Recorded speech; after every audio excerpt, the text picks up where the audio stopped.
Good evening and welcome to the Gin and Tonic show on Friday, the 2nd of March, 2018. Well, we're over here in the UK, I am at least, and my co-host Stops is elsewhere in the planet. I won't say where, for safety's sake. Not in the UK. Not in the UK, yes. And we've got a real snowstorm going on here, so I don't know what it's like for you, Stops, if you can give away like some region where you are, but it's cold and snowy here. I'm not going to talk about sandstorms. No, fair enough. So yes, good evening. Welcome to everybody, to the viewers, those in the chat, etc. I hope you're all doing well. So this evening, we will be chatting about the 5 pillars and the 6 beliefs of Islam and their impact on society today. But of course, before we do that, as always, we have a few crazy comments to entertain and educate us all. So let's get started with those. Let me share my screen and then we can get into... This is quite funny because Rafa is always talking about sabak. Okay. Again, let me just do this while we're still looking. Yes, it's true that I went to school in Tehran when it was still the Shah and it was the sabak. And I'm saying this today, I can say sabak, because in the old days it was, you can only talk about the Shah, but not the psh, you're not allowed to talk about sabak. Sabak was the secret police under the Shah, and they made sure that anybody who was an Islamist, anybody who wanted to topple the Shah, was immediately and quietly removed. And a lot of people were probably killed or something, I don't know, or executed, who didn't deserve to be, because they were against the Shah. So this was quite horrible. Even though the Shah did a lot of good for the country, he also had a very cruel, let's say, hand at things like that. Rafa is always asking me, let's talk about sabak. And no, I don't know anybody in sabak. I never met anybody. This is something that you didn't talk about at the time, so this was kept very quiet. So there you have, this is what sabak is all about. So is this like an Iranian version of the SS? Yeah. No, not the SS. That was the Gestapo. Yeah. So it's not as bad as that then, is it? No, SS was just a special division of the army. That's what I mean. Yeah. But the Gestapo was the secret police, and this is actually what. Yeah. So it is a bit like that then, these guys. Yes, that's what it was. And a lot of people really got abducted. They disappeared overnight and never to be heard of again. Right. Yes, we have. While we're at it, yes, we have seen Mohammed Hijab's latest video. It's kind of white.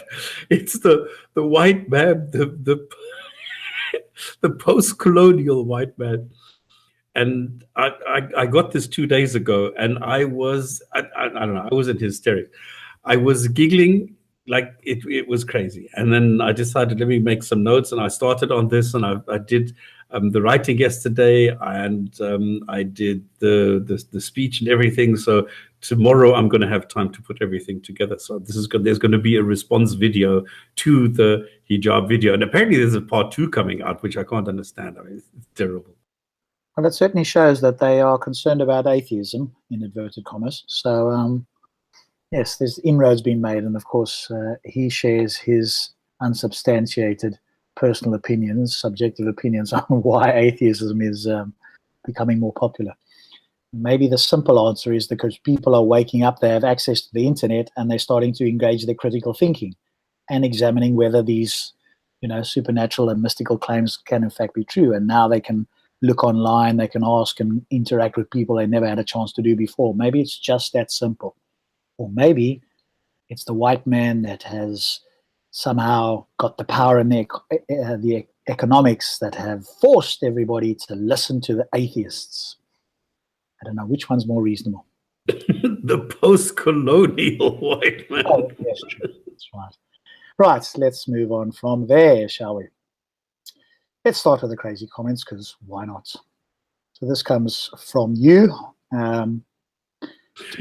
Because it's quite strange, because Imam Sister and Imam Son are still active, where the top channel, the top level, the Imam Father, has been closed because somebody objected to my reading the Quran. That's all I was doing on Imam Father, was only reading the Quran, and somebody didn't like that. Then they took away brother and mother, but sister and son are still running for some odd reason. Yeah. Is God's word, I don't know, then all what is written in it will be proven scientifically. It's just a matter of time. All what is in the Quran is not primitive as it seems. However, I would counter with, what if the Quran is not God's work? Then nothing in the Quran would necessarily be true. Or maybe some of it might be true. You can't do a what if and then just claim that that's the only option. And we haven't seen anything proven scientifically. So. And if something is wrong, does that mean it's still God's work? Well, exactly. Only if God can make mistakes, which I don't think any theist would admit to. Because if you can make one mistake. Yeah. We had a very interesting chat last time in the after show. And I wonder if we're really going to see some reaction out of this, because I led somebody step by step through some sentences in the Quran to show a very, very definite, two very, very definite mistakes in the Quran, which are very simple, very easy. And let's come back to that, because we did actually. Something's going to happen. Well, I think, based on that, people might not know about it. There was another hangout that, because I mean, sometimes in these private hangouts, where the conversation continued on that vein. So, maybe we can talk about that a bit later on and see.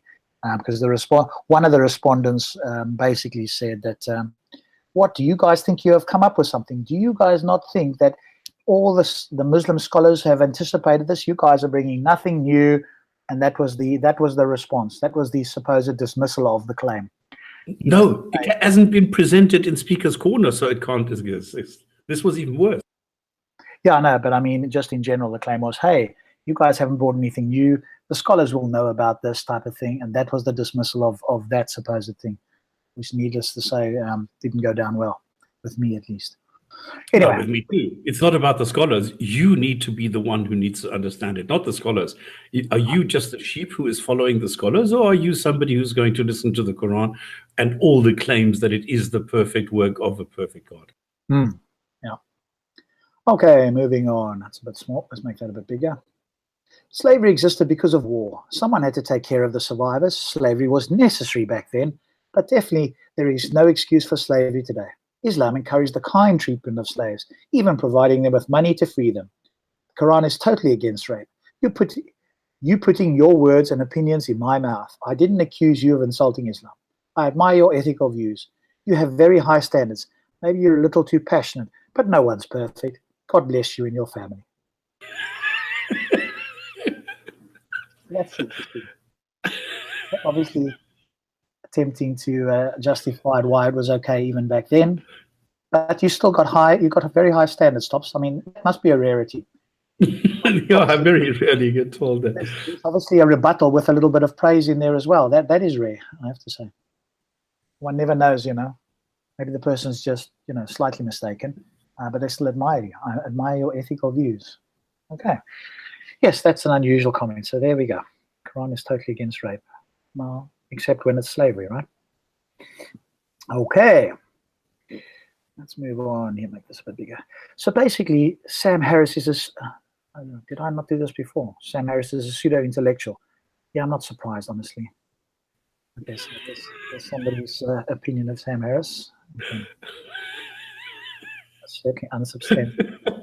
What qualifies as an intellectual? If Harris is a pseudo-intellectual, what actually qualifies as an intellectual by this person?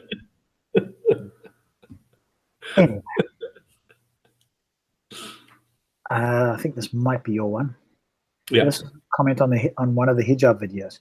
Atheism is the postmodern world religion, which emerged predominantly post-World War II as the religion of an American empire. What?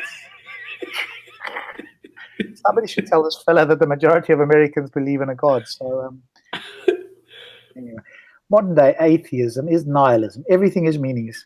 we live a life of no meaning. I mean, how much more could you straw man a position? Don't bother asking atheists, by the way, of course.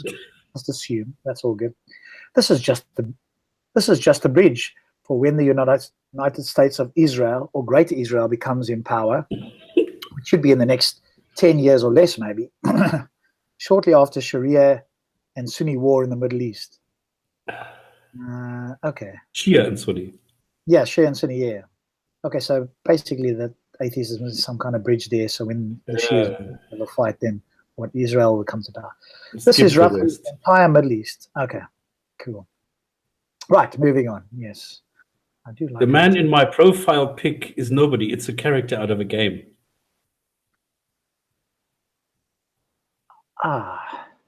Atheism is just a mental disorder and a cry for attention. You don't have to believe me. Even an agnostic will tell you. Yes, so we'll go and ask other people for their opinions on what atheism is, shall we? You atheists have no morality or believe in evil or good or have any answers or solutions to mankind. One atheist can have a different set of philosophy and beliefs from another atheist across the street. That's why some atheists are out there believe rape and pedophilia is okay and just part of human nature and evolution, since we are all just animals. Yeah. Only an irrational, illogical person will tell you after the Big Bang or existence of this planet being close and not far enough from the sun, where we won't burn to death or freeze to death, and we 12-hour day and night water cycle, blah blah blah. Somebody said this recently, by the way, in a private hangout as well. How is it that the Earth was just so perfectly made to be in this Goldilocks zone? And then I did have to remind this person that the current estimate is there's about 2 trillion galaxies estimated now. That's up from, was it 4 billion? So we're up to 2 trillion now galaxies with between 100 and 400 billion stars. And on average, one could take a guess at least 1 or 2 planets per star, because now when they're looking out and they're finding exoplanets around virtually every star. So do the maths. I mean, your calculator will break down. What's the probability that one particular planet, at least that we know of, will, come into place at a certain point, a way that, our sort of life will evolve? I don't think the odds are that huge, given the number of galaxies and stars and planets, etc. It's very probable, just given that number, that there's other life on Earth. But of course, well, it's the Drake equation. Just look it up. Yeah, I mean, it's not hard to do. This is a bit of a long one. Sorry. That's okay. I'll just do some of it here. Question everything my ass. How about questioning your blind atheistic naturalistic dogma? I question atheism and naturalism. It has no basis in evidence, and it's insane when taken seriously. Question everything, especially beliefs without any credible evidence. That describes atheism, a belief position without evidence. I've heard this again recently myself. I just find this amusing. Those beliefs are known as faith. You are lying. Faith is not a belief without credible evidence, but a belief where no proof is possible. That makes it just even worse. Just open a dictionary, you lying atheist hack. Try questioning lies and misrepresentation. You said faith means accepting dogmas unquestioned. You are lying again. Faith doesn't mean any such thing. I have faith and question dogmas constantly. You're questioning your atheistic dogma right now. You have faith as well. I hear this recently again, and it is quite sad and disconcerting.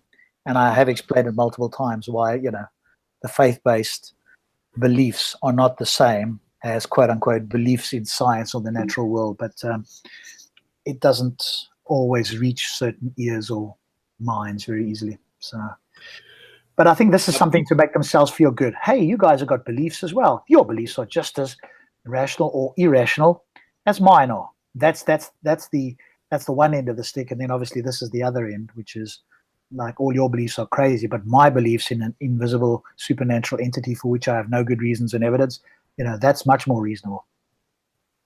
And somebody asked me the other day, why are you doing this crazy comments thing? This is just to amuse or to take the mickey out of others. Actually, no, it isn't. Of course, it's fun. I mean, absolutely, yes, it appeals to my sense of humor to see these things because they are so unbelievably stupid. But there is also something that I'm always trying to point out here, and that is This is why we have the Gin and Tonic show. This is what we are faced with. This is what we find in people who simply do not know how to challenge somebody like Muhammad Hijab. They hear all these words tumbling out of his mouth that they don't know, that they would never dream of using, and they think, wow, this is so great. But at the end of the day, if you pinpoint them and you put them down and you say, well, explain this to me. This is what we are faced with. This is the reality on the street. This is what we have to counter. This is what we have to educate, and this is what we're showing every single show. This is what all these comments reflect. It is the idiotic and it's complacency. It's ignorance, and people will not ask any further questions. This is the problem. Yes, I think, and that's certainly my impression of at least some Muslims, I'll say it that way, that their upbringing has been not to question. Because the moment you start questioning and you start asking good questions, there may in fact be questions that even the scholars and the imams can't answer adequately. How about you guys show intelligent Muslim comments? Okay, good question. The problem is that a Muslim is not allowed to criticize another Muslim. So if a Muslim, I mean, there must be millions of Muslims who think that Muhammad Hijab is a complete idiot, a complete fool, but they will never comment. They will not say this. Even Ali Dawa, I mean, he is like, I think, the lowest draw that you can get. Even there, people are very, very careful when they go and they criticize Ali Dawa.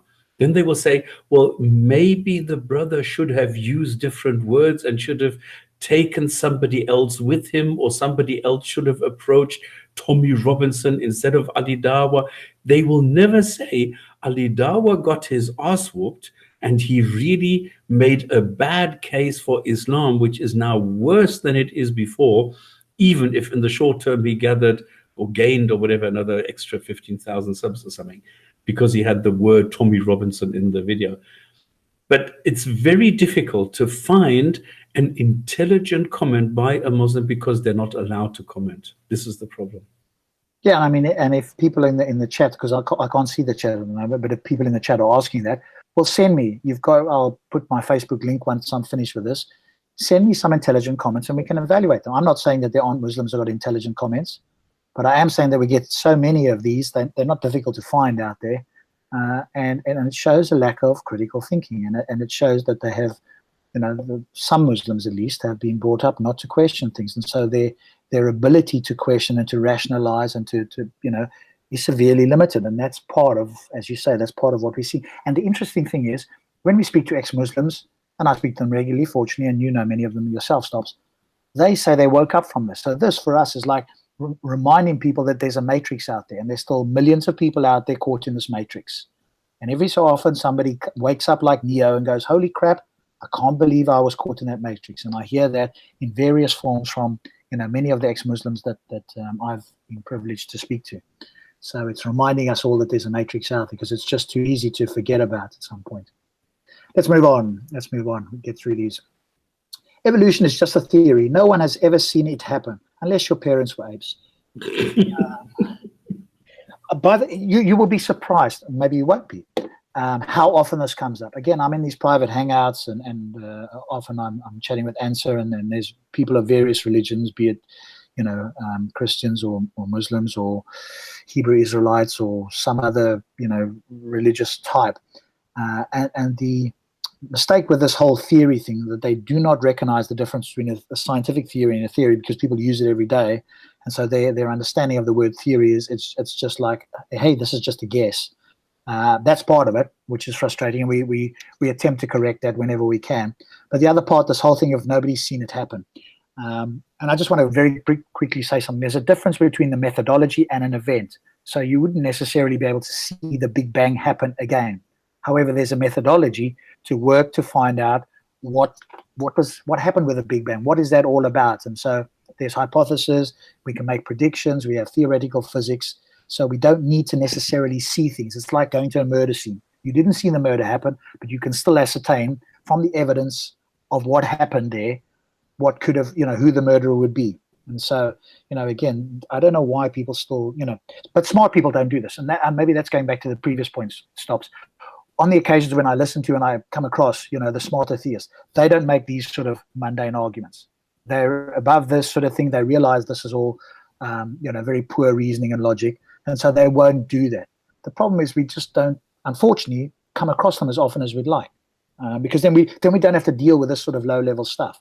Then we can actually have potentially a more rational argument, because they are out there. I've listened to a few, and you could have a high-level discussion where you don't get bogged down in this sort of stuff.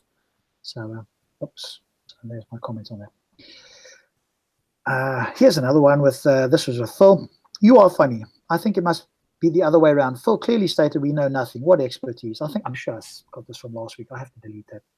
So again, this was a Phil having that conversation. This was the altercation with Sarah and Hamid. All right. Laugh myself. You tried. Beat his arse. He incites trouble. The M Vukur. So again, I'm guessing that is pointed towards Sarah there. Oh, got to get rid of that. That's my Elon Musk picture. Oh, here's a friendly fella. I'd knock Tan out, cut off his small dick, put it in his mouth for disrespecting Rasulullah. So there we go. Another friendly fella. Where does it come from? Highlighted comment. I've always wondered about that. What makes it highlighted? Who decides it's highlighted? And who decides? And who decides which replies I am allowed to see? Why is it that so many replies? Like on the hijab video, I cannot see a single reply. Yeah, because you're blocked there or something. That's why. Anyway, let's do this one. This idiot has a very deep hatred in his heart and shouldn't be given all this time to spout opinions as though they were facts. It's ridiculous. I know, Alex, it is ridiculous being in Speaker's Corner, allowed to have free speech. But hey, that's what we do in this country and other civilized countries too. Get used to it. Or not. I mean, hijab is a legend. Yes. Just thought that was beautiful. There we go. So there's back to your one. Cool. I think that's all of them. Yep. That's all of them. Cool. There we go. So now that we've had that education/entertainment, let's go on. Right, Stops. Won't you share with us to begin with, what are the 5 pillars and the 6 beliefs of Islam, and then let's chat about their effect. And by the way, before Stops does that, if you're a Muslim or anybody else for that matter that wants to join us on the show to air your views, please let me know. Message me with the following. Put that word in there, the Jinn&Tonic Show, because it will be highlighted and I can see it. And if you want to, if you are not already a friend of mine on my Speaker's Corner Facebook page group, then there's the link. Send me and I can send you a link. Obviously, I'm not going to put a link in here for trolls to join us on the show. So there you go. An open invitation to both Muslim and non-Muslim to join us on the show. And I hand over initially to you, my good sir. Cheers.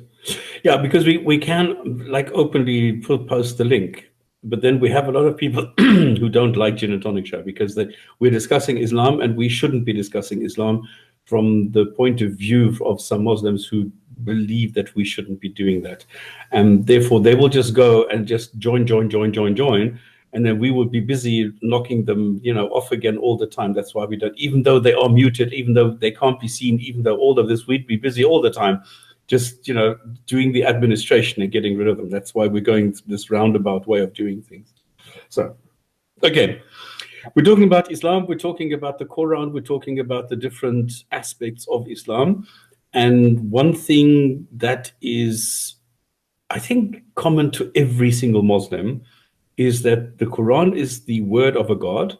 No, a God exists. A God wrote the Quran.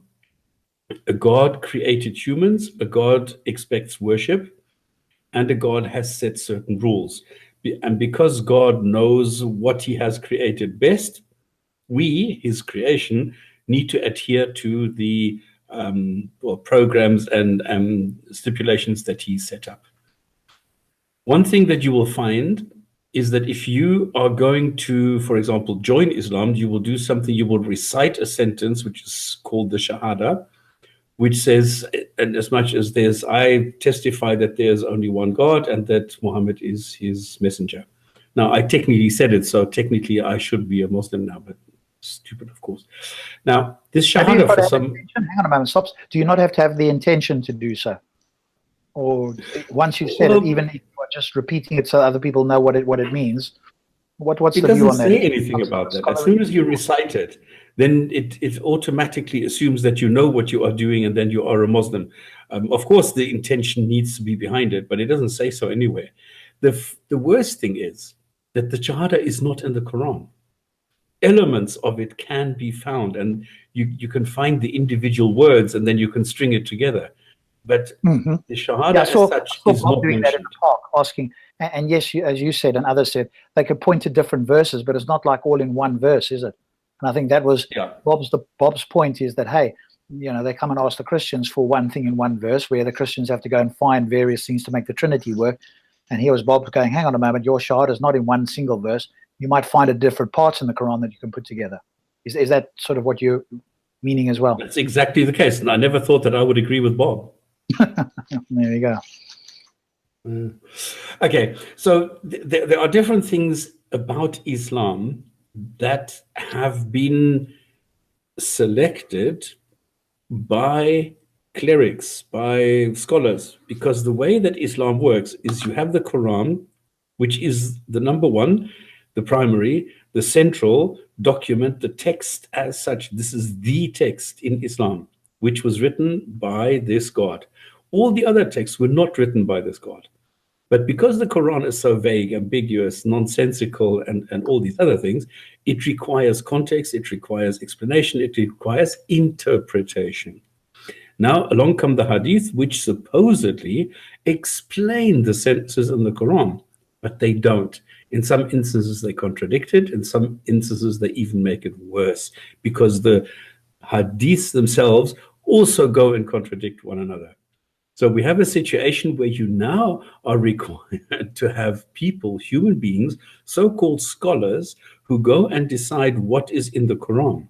They decide what Islam is, and they have come up with the pillars in Islam. They have come up with the tenets of the religious part of the political ideology that is Islam, because we always need to appreciate that the majority of Islam is a political ideology, and the lesser part is the spiritual side.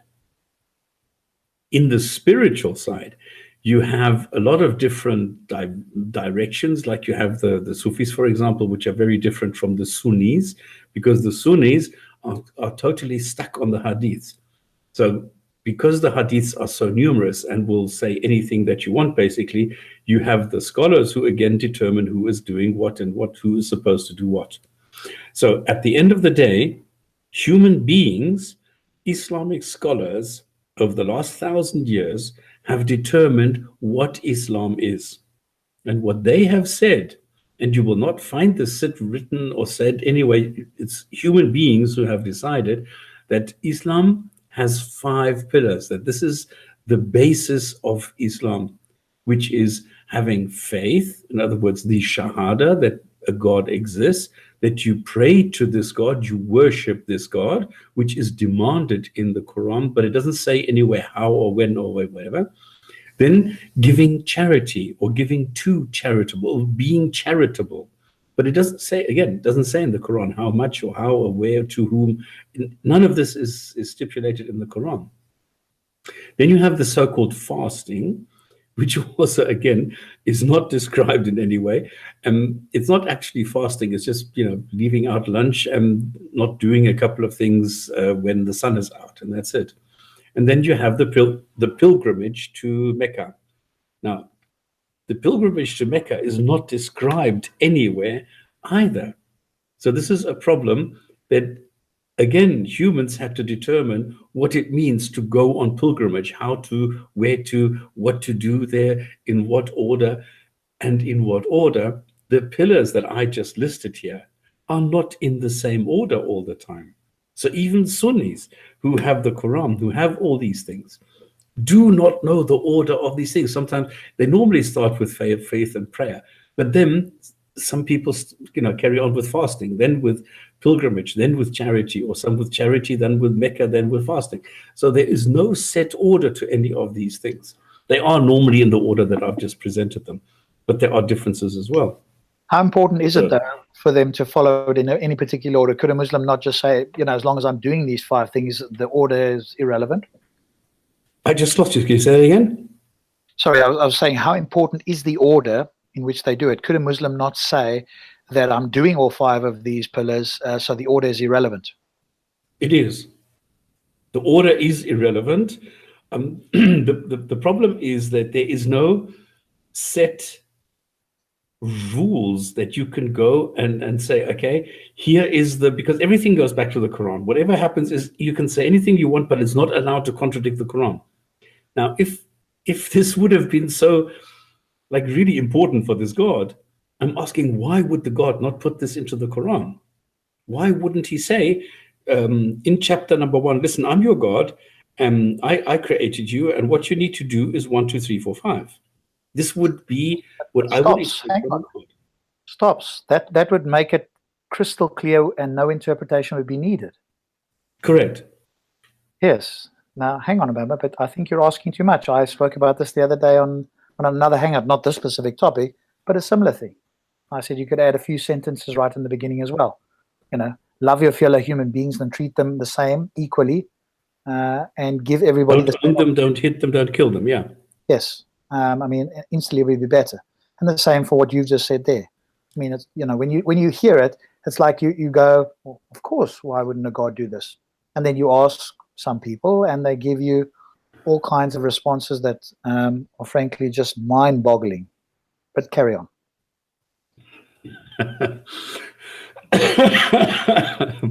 Okay, so we have these 5 pillars, which I think everybody agrees on. But then you have others which don't. It's the same as with the 99 names of Allah, which are actually attributes, and nobody agrees what they are. The first 10 everybody gets right, and then they vary. So you will never, ever, ever have agreement on what the 99 names of Allah actually are. They're always different. There are no 2 lists which are identical. Because sorry?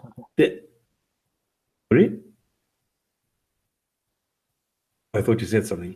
No. Because then you have the Shias, which actually go a little bit further, because they say, well, we have a 6th pillar. Like the 12ers will say, well, there is one God, and this is justice, where Muhammad is the prophet up until the end days. The Ismailis also add jihad. Then you get some new ones like benevolence, do good, or things like that. So the jihad is then benevolence or do good and things. So there is not even agreement on the basic pillars that you have in Islam, not within every single Muslim, that is. Now, again, the majority, 85% of Muslims are Sunnis. And they will say, okay, yes, we all agree that these are the 5 pillars, maybe not necessarily in that order, maybe not crystal clear. Like, for example, fasting.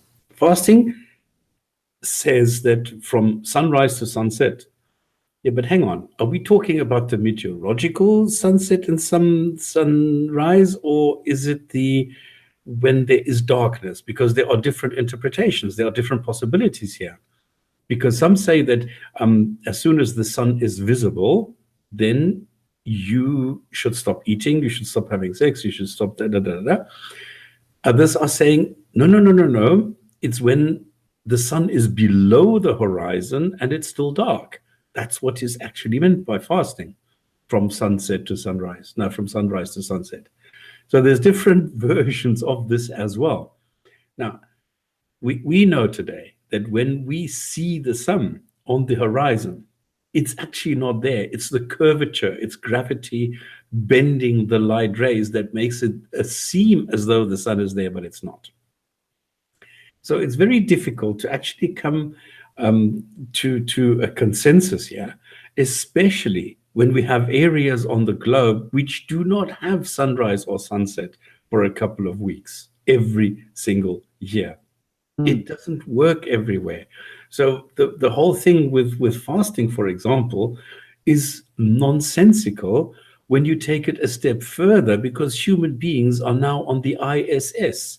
So they have 25 sunrises and sunsets every single day. What do? Nothing. It doesn't affect them because they need to take a break for, I don't know, 20 minutes or something. Big deal. But how do they pray if it's between sunrise and sunset? It doesn't work. What Very happens if a fast. human being is on Mars? And towards Mecca, you have a rotating platform as it zooms by And a underneath you. rotate planet. Yes, exactly. Exactly. You're going to have a platform that somehow, can have GPS and keep following in that direction. What happens if a human being now goes to Mars? And now we're getting closer and closer. Not only it's not just an idea. I was just thinking the exact same thing. If they go to another planet. What happens? Do you still take the moon? Because Ramadan is the month when you're supposed to be fasting. But how do you determine Ramadan when you are on Mars? How do you do that? That doesn't work anymore. So all these things you can see are made with a flat earth of the 7th century belief system in mind. And then it makes sense. But if you go 1,000 years further on down the road where we are now, it just doesn't make sense any longer. This is where you need to now, and this is why Islam is dying so fast, because Islam makes the most strict, let's say, demands on the human being, because it says you need to fast from sunset to sunrise. But there are areas where you don't have this, so it doesn't make sense. In Christianity, you don't have that. In Christianity, for example, you can pray anytime that you want, in any language that you want, in any direction that you want. They don't have all these restrictions. If you have fasting, well, then you do it on one day, and the restrictions are not so strict as they are in Islam. But because Islam is supposed to be so detailed in the restrictions, it's also its own downfall. And this is what people see today, that these things simply do not make sense. It's the same thing with the slavery. That's why I ask a human, do you think that slavery, and then I define slavery as part of the Europe of the 21st century? No. Would a book which describes this kind of slavery, would that be part of the European 21st century? You never, ever, ever get an answer from a Muslim. Never. Because it could be that it can be interpreted that way, because they will tell you, well, Quran is totally against slavery, but at the end of the day, they're not convinced themselves. They will never answer this. Because you made a good point there as well, which is, but you made a good point, which is that this book is much more detailed, and many Muslims think that's a benefit. But then when it's exposed to modern day investigation and people living all over the world or off this world, then you have to ask the question: did God not realize this was going to happen, or what exactly is the explanation here? Now, of course, they've got to rush around or ignore it or sidestep it or try and make something up to, try and explain these. And I think you're right. That's where people look at this and go, hang on a moment. No, I mean, you just cannot explain this. If you're supposed to bend to Mecca and, you live in Sweden, or do it after sunrise or sunset and you live in Sweden, or whatever the case is, or if you're on the North Pole, whatever the case is, what are you going to do? Starve yourself to death? And could Allah not have foreseen all of these things, that humans would eventually, be all over the place? But as you say, it's much more likely that it was on a flat earth that, they would have thought at the time, well, it doesn't matter how far away you go, you can still, bend towards, find Mecca, and, the sunrise and sunset will be relatively similar. It might change a little bit, but it's still fine. So I think that's... No, it's the same everywhere. No, you see the moon when it comes over the horizon. If you have a flat earth, it's the same everywhere. Oh, right. You talk about the flat earth. Okay, right. Okay. I'm just thinking... And then it makes sense. But that with my Mecca video, I showed that if you are in, I forgot the name of the city, in Canada, then it's up to you. Do you go over the North Pole? Do you follow the rum line? What kind of a direction do you take when you are saying, I am praying towards Mecca, which is underneath you? So there's no way of doing that, because you're on a globe. It doesn't make sense. Anyway, so let me go through them again. You have the faith. So this is the first thing that you do. You proclaim the faith. There is only one God, and I believe that there is one God. This is my God, and there is no God but this God. That is what you need to believe. This is the number one thing, the most important thing in Islam, that there is only one God. Now, they seem to think that having one God only is a benefit, is better than having several gods. Why this is, I do not know. I think a committee is more capable than one single god, but they seem to think that there is some sort of a improvement or evolution by going from many gods to one god. So they look down on polytheists and say we are the only true monotheistic religion, because even in Christianity, you still have the Holy Spirit and this Jesus guy who are sharing some of the benefits of this God. So it's like a third and a third and a third, and that doesn't work. So we are better than the Christians because we have only one God. Why this is, I don't know, but this is the way that it's perceived. So it's one God, monotheistic God, creator God, and the only one who deserves worship. Okay, before you carry on this stuff, so I did hear an argument on this, which is that if you presume God to be omnipotent or powerful, then by definition you can only have one God, because it is logically contradictory to say you have two all-powerful gods. One God. Why? If you're going to claim one God and then it's all-powerful, that means it has all the power. Then you can't have a second God having all the power. That's just an argument that I heard or saw somebody make at one point, and it's a logical contradiction. Is it really a logical contradiction? Well, it depends what you mean by omnipotence, I guess. And I suppose if you're claiming that there's an all-powerful God, that he has all the power, if you're going to try... okay, all the power. Yeah, but then you can have two gods which are all-powerful. They can do the same thing, like two people have access to the same account. They can do the same thing on this account. I'm not sure that's the case. We'd have to look into that a little bit more. I think if you change the definition to maximally powerful, which is what most advanced theists say, then you probably could have two gods, because God could do anything that's logically possible. That doesn't seem to mean on the face of it to preclude a second God. But if there's an all-powerful God, and depending on what you mean by all-powerful and how you try to define that word, then maybe you could have a contradiction. So maybe maybe that's the reason why. Okay, but if you say if a God has the power, then he can only have the power, then you're automatically restricting power. Well, not that you're restricting power, but you're saying that there's only one entity that can have this, because the moment you have a second entity, now you're splitting the power, and they're not all powerful, because all powerful means that the power resides in... You need to have faith that this one God exists, and this is the one creator God that created all humans, and this is the only, and this is the most important statement, this is the only creator God worthy of worship. And this is very important for everything, because it leads straight into the second one, which is the prayer. Now, the one thing with the God which created everything and blah, blah, blah, there's a lot of things I don't understand. There's a lot of questions open there, and there are a lot of questions open when the Muslims even say this, because they are worshipping not only this God, they are worshipping Muhammad and the Quran and the black stone and the Kaaba and Mecca and everything else. It's just that they are saying it's not really worship. Well, they will claim that they're just listening to those and they're being in that area. And I've heard people brought that up, and they obviously reject that, as you would imagine. And they just say these are just conduits, maybe. Although I don't know how you would differentiate a conduit from an idol which represents Allah. So again, we need a Muslim on here to explain their view. So maybe a Muslim can come on here and explain to us, going around, the Kaaba, etc. How is that not idol worship?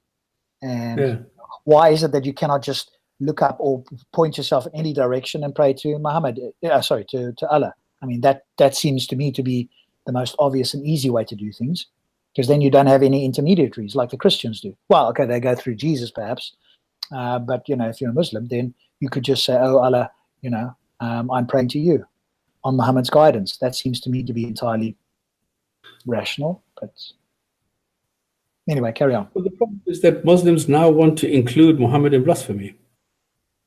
Sorry, they now want to include Muhammad in blasphemy.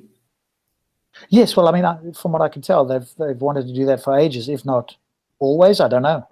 I mean, are you saying that that's a recent phenomenon, or has that always been the case for some Muslims?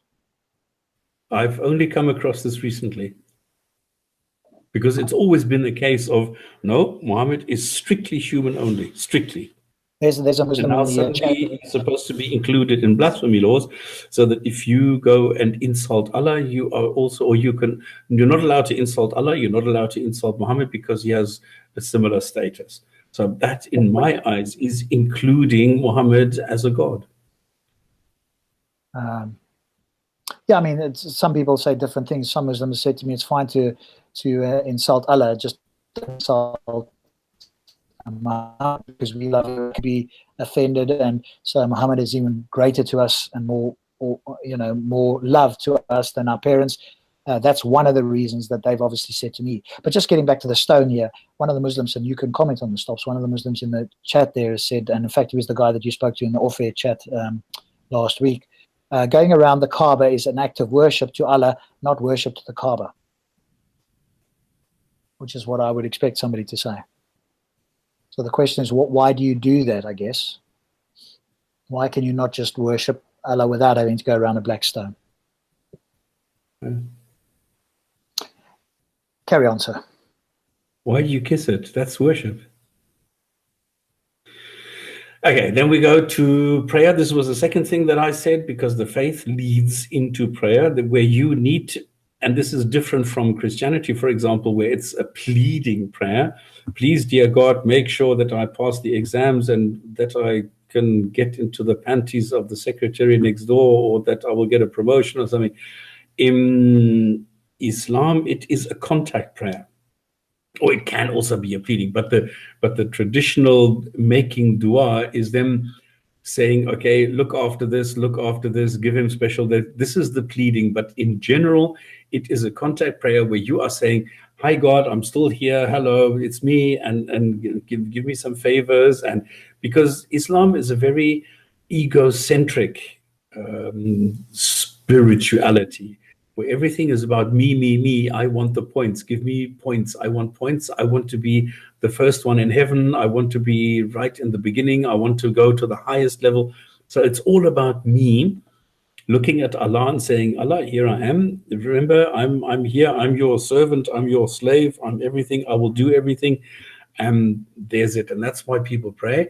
If you go and look at the way that Islam is set up, and you go look at the hadith, the way that the whole prayer is set up, you will understand that you get this point system where you get the full 50 points, even though you're only praying 5 times, and it was originally supposed to be 50 times.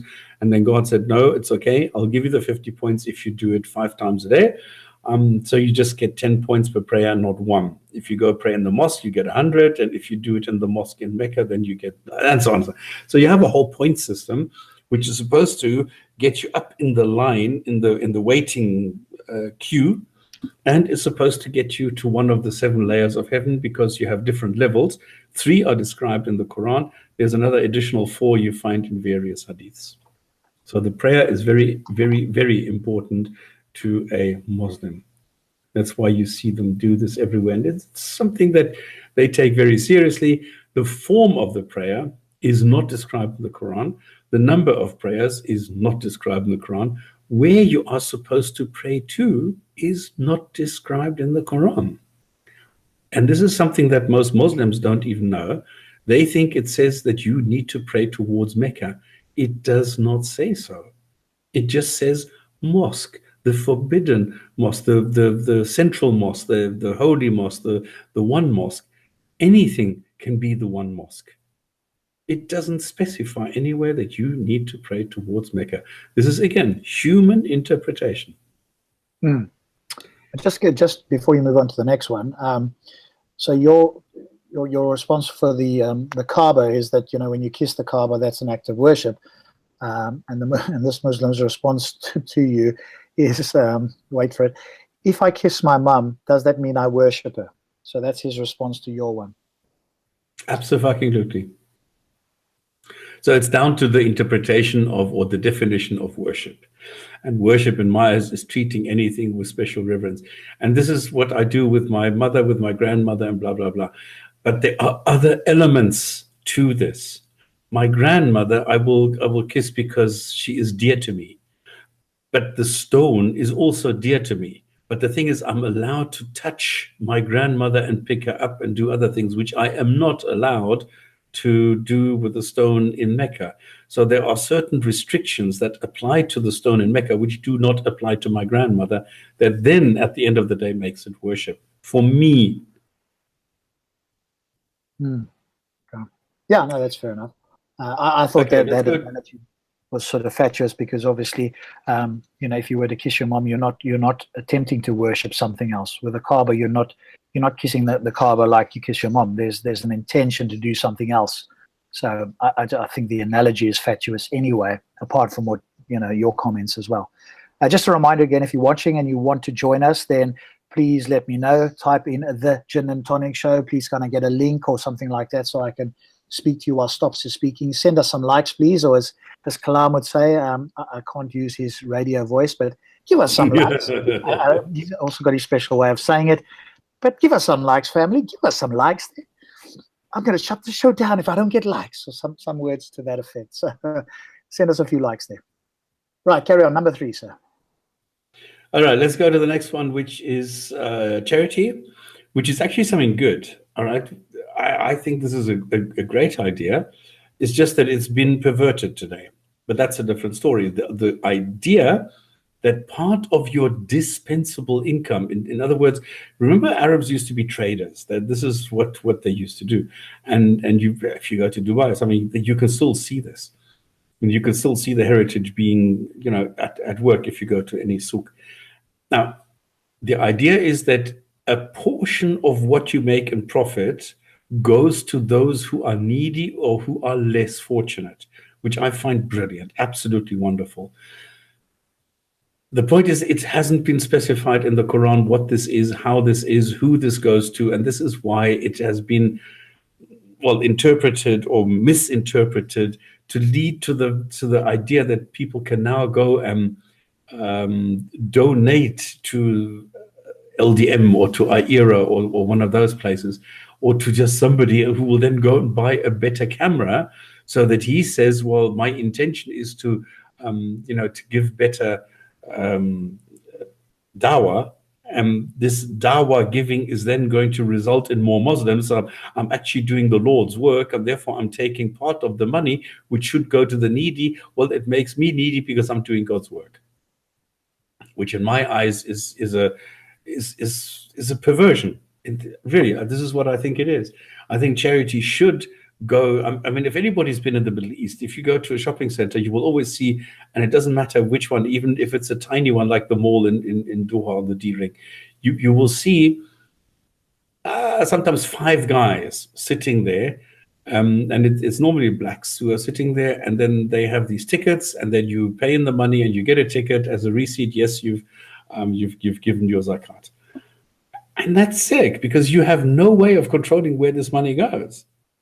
You don't know what is being bought with this. And this is why we have all these accusations that actually some of this money is being used to fund terrorist organizations, because you don't know where this money goes.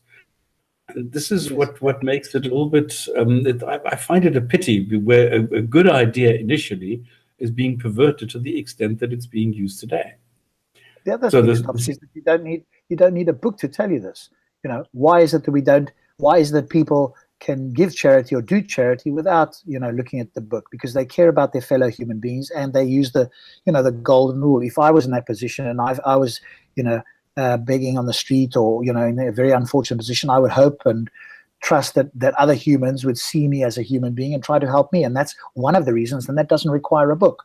There's just empathy for our fellow human beings, and that's not necessarily needs to come from a book. And you're quite right. Doctors Without Borders and other organizations do this to help their fellow human beings with no other intention other than trying to make other people's lives better. Not that Allah said so, that they're going to get some reward or anything. Their reward is seeing other people, being lifted just a little bit out of poverty or misery or whatever the case may be.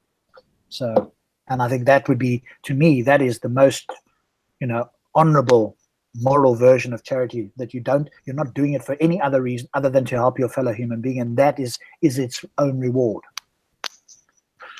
Look at Doctors Without Borders, for example. Yes, exactly. Yeah, cool. Okay, and then going back, of course, to what I said earlier, you need human beings who determine how much, when and how and where and what and so on and so forth, not stipulated, not defined by the God. Then Then the presumably next that is pillar, defined presumably it is defined or somewhat defined in the hadiths. yes. Okay. Yeah. But the problem, well, not to a full extent. And again, the interpretation today is a different one than 1,000 years ago. And the other thing, it's always the same thing. What is the intention? And then could this God have, well, precluded this? Absolutely. I mean, God knows when creating a human being, what will happen to this human being. So why would God make a human being who is in such a miserable condition that this human being requires the financial help from others, where the Quran says that God gives sustenance to everybody? Well, that's an easy Obviously, answer. this God doesn't. No, but that's an easy answer. Any theist will It's a answer that and go, test, "Hey, it's just a test.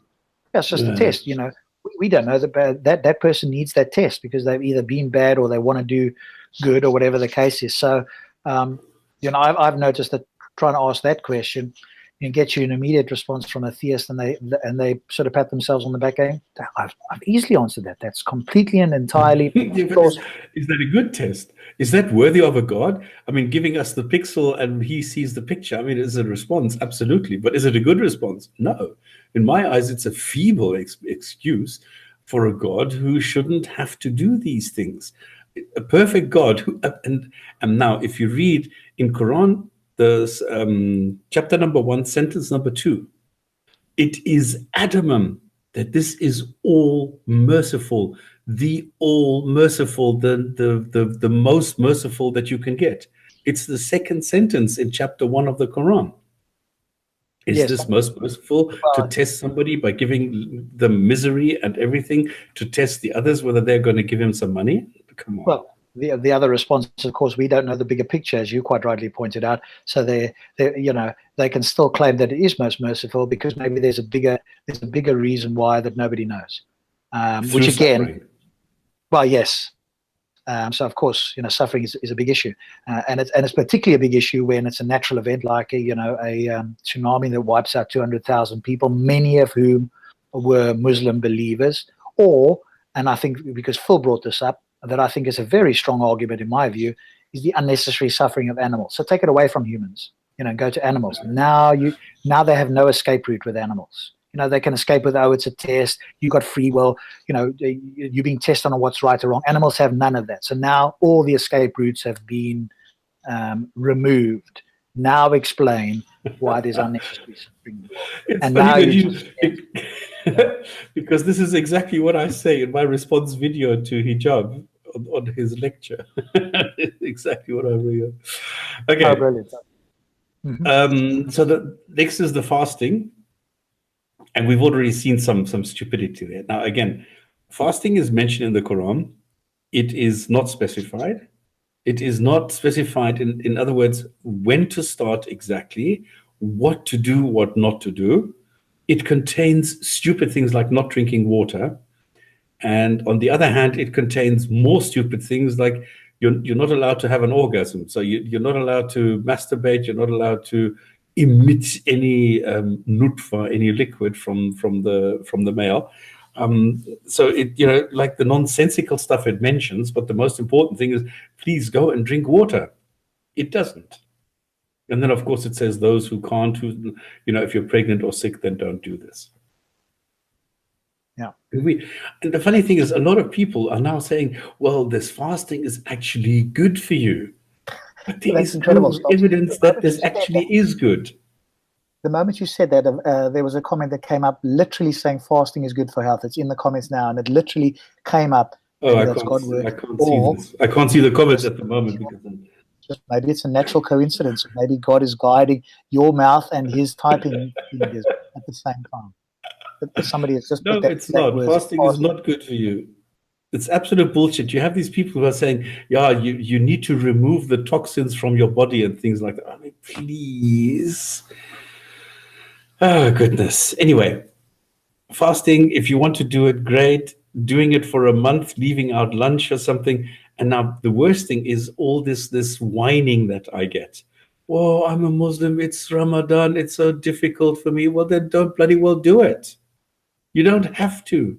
There are plenty of opt-out clauses in the Quran when you shouldn't do it. If you don't feel like it, don't do it.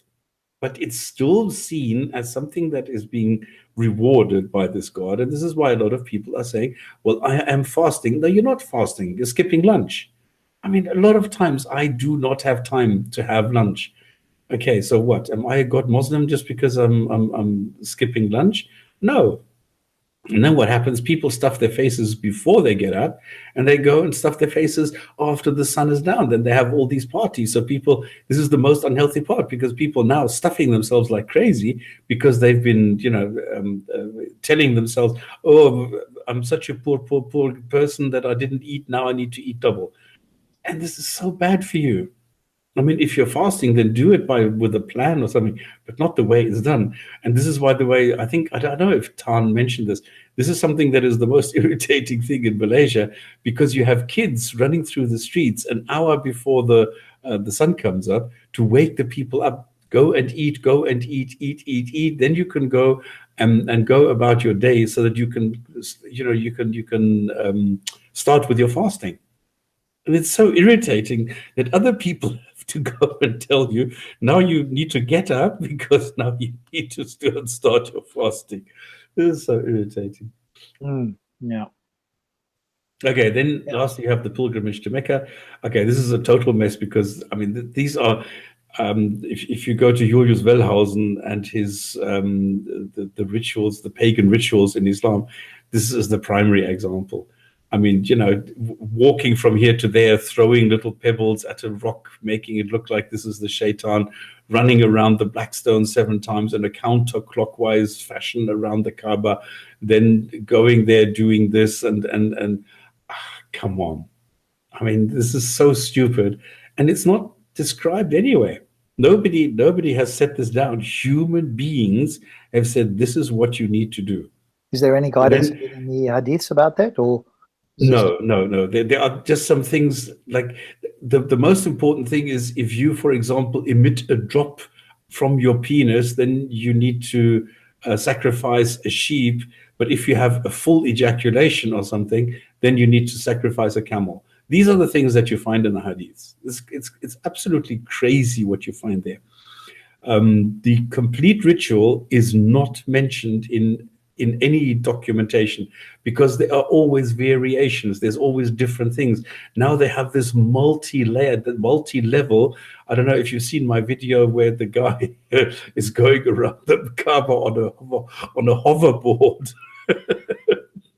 For real, or is this like a? No, really. There's a video out there of a guy on a hoverboard going around the Kaaba 7 times. Okay, and then they declared this illegal. So at the end of the day, this is not the best idea of going around the Kaaba on a Segway or something like this. Well, at least he tried, I guess. I think this is so cute. Anyway, so this whole pilgrimage, because you have 7 stations, and you have to go to Mina, and then you have to go and sleep there, then you have to go and meditate, and then I mean, none of this is really. There is no comprehensive rule book outside of what humans have created in the last couple of centuries. Okay, and then of course you have, like I said, with the Ismailis, who've also added the jihad, which, whatever that may mean, which is to do good. This is what they say today. The way it was interpreted in the old days, let's say 1,000 years ago, it was to do the work of Allah. I mean, I don't know. I think I've said this several times. The Quran is just the recruitment book for the caliph. Okay, this is what he used to get fighters, fight for Allah, even if you don't want to, even if you dislike it, you need to go and fight. So there's 2 ways to interpret it. Even if you dislike something, like stopping to smoke or something, do it for God, or in other words, go and fight literally for your God, because the caliph is the representative on earth, and therefore you need to fight for the caliph. By doing that, you fight for God, and then God will reward you, but only when you're dead. Yes, which is an interesting reward, isn't it? Because you don't know if you're going to be rewarded, and once you die, it's too late. If you find out there is no reward, that's a bit late. And the funny thing is, you don't even know whether you're going to go to heaven, because this is in the hadith. It says even Muhammad does not know whether he's going to go to heaven, because God alone decides. So you can't wangle your way in there. You can't buy yourself into heaven. So this is why it says not even Muhammad knows whether he's going to go to heaven. Okay, Yes. then we quickly run through the 6 articles, because I see it's 1 hour already. Shit, I'm talking too much. So 6 articles of beliefs. That's all good. The beliefs are only one God, which I've said many times. So this is the number one thing that you need to believe. Then you need to believe that angels exist. Remember, angels play a very different role, a very important role, because every day, I don't know why heaven has day and night like on earth. I don't quite understand why everything is heaven. Everything in heaven runs according to our solar system here. But every morning, God creates 70,000 fresh new angels every morning. Every single morning, 70,000 angels. So they come around and they say, hey, all hail God, you are the best, you are the bestest, and blah, blah, blah. And then they bugger off, never to be seen again. The next morning, you have 70,000 new angels coming around. All hail God, you're the bestest. And this is what this God needs, okay? This is a totally narcissistic streak here, that I need to be worshipped by 70,000 angels every day. But these 70,000 every day are not enough. I also need some humans to do that, because when the humans worship me, that's worth a lot more, because they have free will and they can say no, because they can be influenced by shaitan, which the angels cannot, because angels do not have a free will. And angels cannot say no to what God commands them, and humans can. Well, they can't, but they can, sort of. And this is why it's more valuable. Then you need to believe that the Quran is the word of God, and literally the word of God. This is being eradicated a little bit today, where people are saying, yes, it's the word of God, but there might be errors from the scribe. So not everything that you see in the God is actually by this God, which is quite funny. But you need to believe that the Quran is the word of God. And there the legend has it that God created the Quran as one of the first things. So in other words, God just existed forever, just from out of nothing. He just was. And then there was nothing else there, except there was also a pen, and then there was water, and then there was the whale, and then different things were there, but they didn't exist. They were, but they weren't. So people can't really explain this. Then over the waters, he created the throne. Then he sat down on the throne and he wrote the Quran on golden tablets, of course, because gold is very valuable in heaven. So you have the golden tablets with the original version of the Quran. But now, if you want to see despair in the face of a Muslim, ask them whether the first Quran was sorted in the same way as today's Quran. They've been discussing this question for the last 1,000 years, and there's no answer. Then sorry? They wouldn't even know that it's been discussed. They would just say that it is the same. That's what every Muslim says, isn't it? No, the majority actually say the Quran was not ordered like this by God. It was during the communication process between God. Remember, the story goes that God wrote the original Quran. Then he took the golden tablets, read them sentence by sentence to Gabriel, and then Gabriel whizzed off down to earth, and then told this to Muhammad, and then Muhammad told the scribes, and told his people, the Sahaba. The Sahaba told the scribes, and they wrote it down. And then Ibn Taib, he will then collected everything, put everything together, and Uthman then signed off on this, supervised everything. And then you had 6 original Qurans, which are supposed to be 1-to-1 copies. Everything else was burned. The 6 were distributed throughout the empire, and that's it. Now, this is the story of the Quran.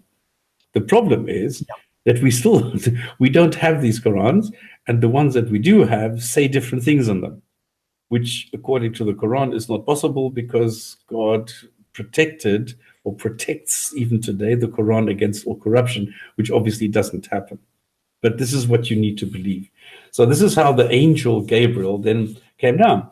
But now the Muslims say, okay, Gabriel gave Muhammad the instruction, I don't know, we create you from a clot of blood, okay? This then has to go into chapter 13, number 23 or something like that. But who did this? Who kept this in mind? And this varies, whether this was God, whether this was Gabriel, whether this was Muhammad. Who was given the instruction on what was going to be put where in the Quran at what place? Nobody knows this.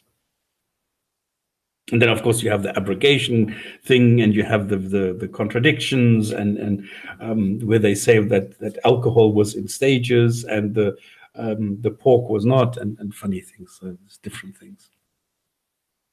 Goodness gracious. Okay. All right, then we go to prophets. We need to believe that the prophets existed. And like Hijab says, that they came with one message and an evidence. He loves this word, evidence. The prophets are everybody from Adam over Abraham, Noah, Lot, blah, blah, blah, all the way to Muhammad.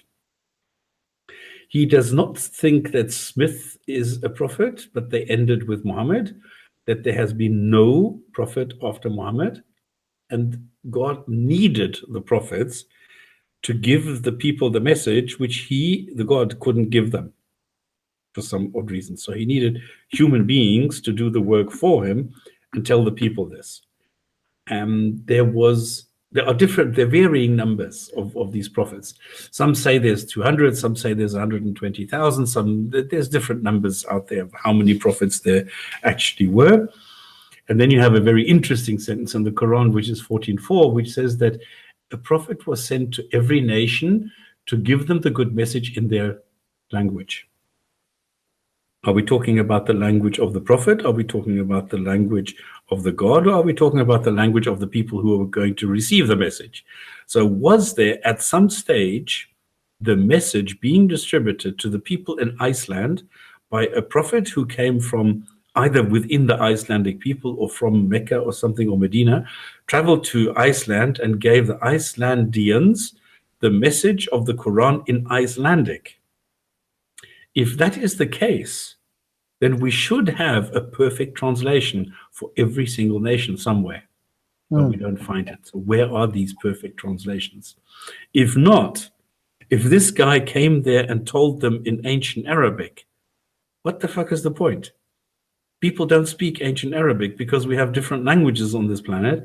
And if some bloke appears there and he starts screaming in ancient Arabic, we're going to put him into the loony asylum and that's it.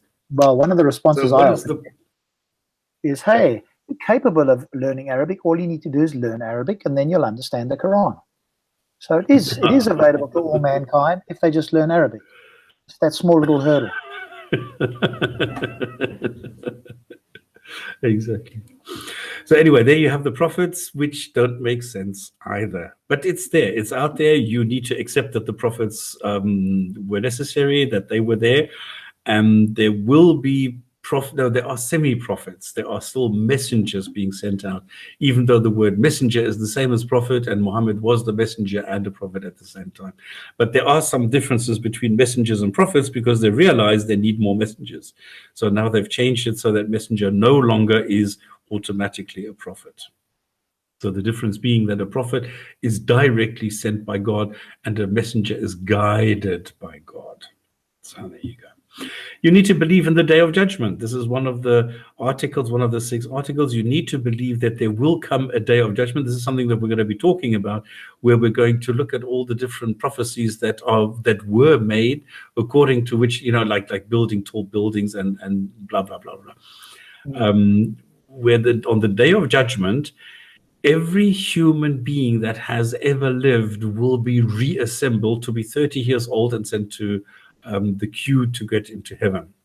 But what happened to the people that died before they were 30? Well, no, they will be 30. Oh, so they'll just be made into 30-year-olds.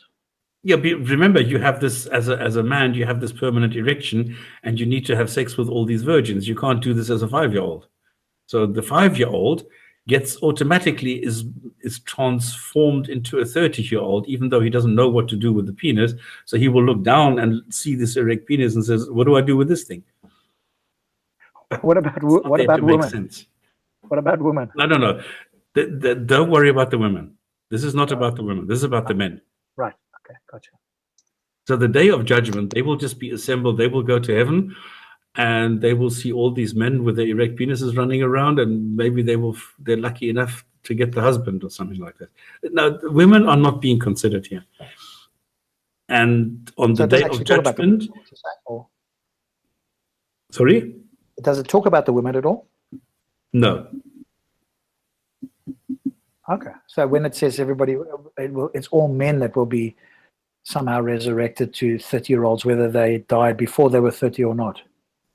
Heaven is for men. This is the old association. God is associated with men. The devil is associated with women. This is, the old Adam and Eve story. Adam with God, Eve with the devil. This is the way that it works. So don't worry about this. I mean, women are mentioned, yes, of course, but only as a side product. There is no there is no element or no segment which says this is heaven for men and this is heaven for women. No, they are mentioned like as by the by, but not as a special topic in itself. And Day of Judgment means that, and this is quite weird, because if you, for example, if you were given, if your arm had to be amputated and you were given an artificial arm, how does that work? Will you keep the prosthetic arm, or will you get your original arm back? What happens if you were, example, a Siamese twin and you had a joint arm? Who's going to get the arm?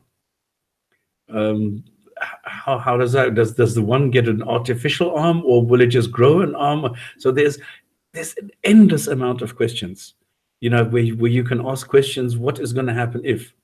Where you can see how ludicrous this entire concept is of this Day of Judgment. But the belief is that you live life here on earth for a limited time frame. You did not exist before, but you had your spirit. You had your soul, which has always existed, which is then being put into a human body. And then when the human body decays, the soul is going to remain, and the soul is what will remain intact to be reunited on the Day of Judgment with your body, which is going to be recreated. Why not do this in the first place? Why not create 10,000 human beings? They live, and then it's end day, and then it's end of story. This would be much easier, but it's very complicated. So taking all the facts of reality and then trying to fit them in with a story is amazingly difficult, and it's impossible, and that's why there's so many mistakes in this.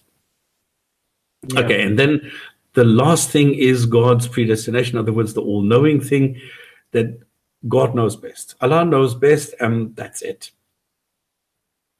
And we know all the problems. Option, which is, hey, yes. When we can't answer something, or it gets difficult, or there isn't an answer, then it's just Allah knows best. Yes. In other words, like appeal to a mystery. Yeah. Brilliant. Well, thanks for that, Stops. At least we can. We've got a reference that we can go back and listen to again, because, as you say, some Muslims know about this, and in your view, how many Muslims were aware of certainly the intricacies, or even just the basics of what you've talked about? No, very, very few. I would imagine that some scholars are, but they will keep quiet about this. I'm sure that people like Yasir Hadi is somebody who knows a lot of these things, but he will never talk about them. The problem is that he will go and say, well, evolution doesn't make sense, because this is the limit of his knowledge, because he doesn't understand evolution. But he is incredibly knowledgeable when it comes to hadith and all the secondary texts. So there he will immediately say, well, but it says this and this and this, and because it says there that so and so, and therefore we can say that this. So he is very good at taking out all the different quotes from the different portions and the different parts of this, and then making sense of this, what he thinks is sense. Okay, he will find a way out of the question. Why is it that in this place in Canada, if I am praying towards Mecca, I'm not praying towards Mecca because I can go 3 different ways. I can go east, west, or over the North Pole, but I'm still nowhere near facing Mecca because Mecca is like at an angle of 45 degrees underneath me. Why is that? Why is it taken? And he will find a way to explain this away, and that's it. But he will never go and be able to answer the question truthfully and so that it makes sense. He will explain it away for some in some way. But I guess he would have some explanation for some of the problems that you've raised. Oh, absolutely. But he will explain them away. He will not have a rational explanation. Is he the same He will guy? just waffle, and I just want to check that. But is he the same guy that accepts evolution, except for the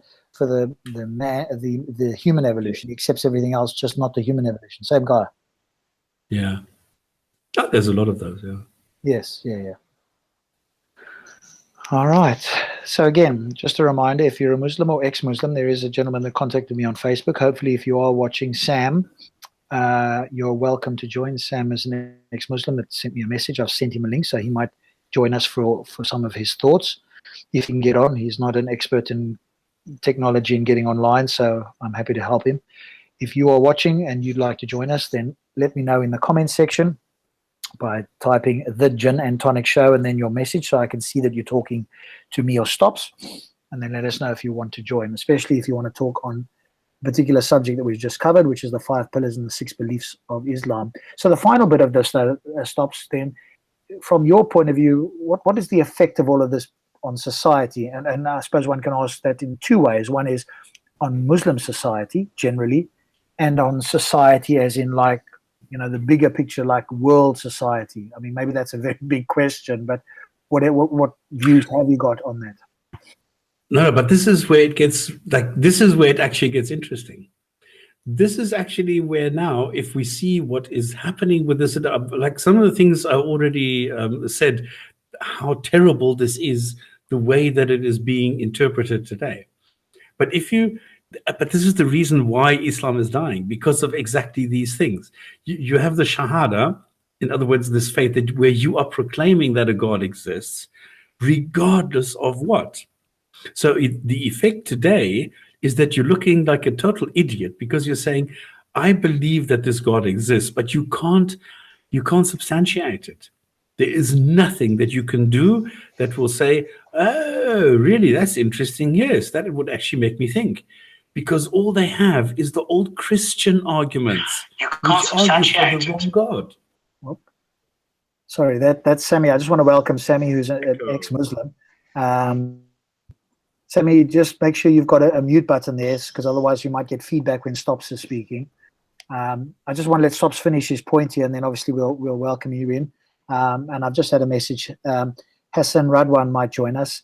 He may not be able to join us next Friday, but Hassan may be able to join us for a short while now, just as a panelist. So we look forward to that. I've sent him a link as well.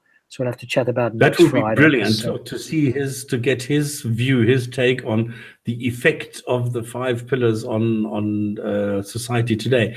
Because if you're a Muslim and you go to somebody and say, yeah, well, I believe a God exists, then if you're a Christian, you will say, well, what God is this? And he goes that and he will say, you're mad.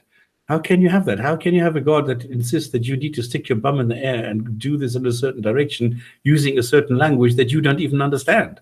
What is the point of using all these ancient Arabic words that nobody knows?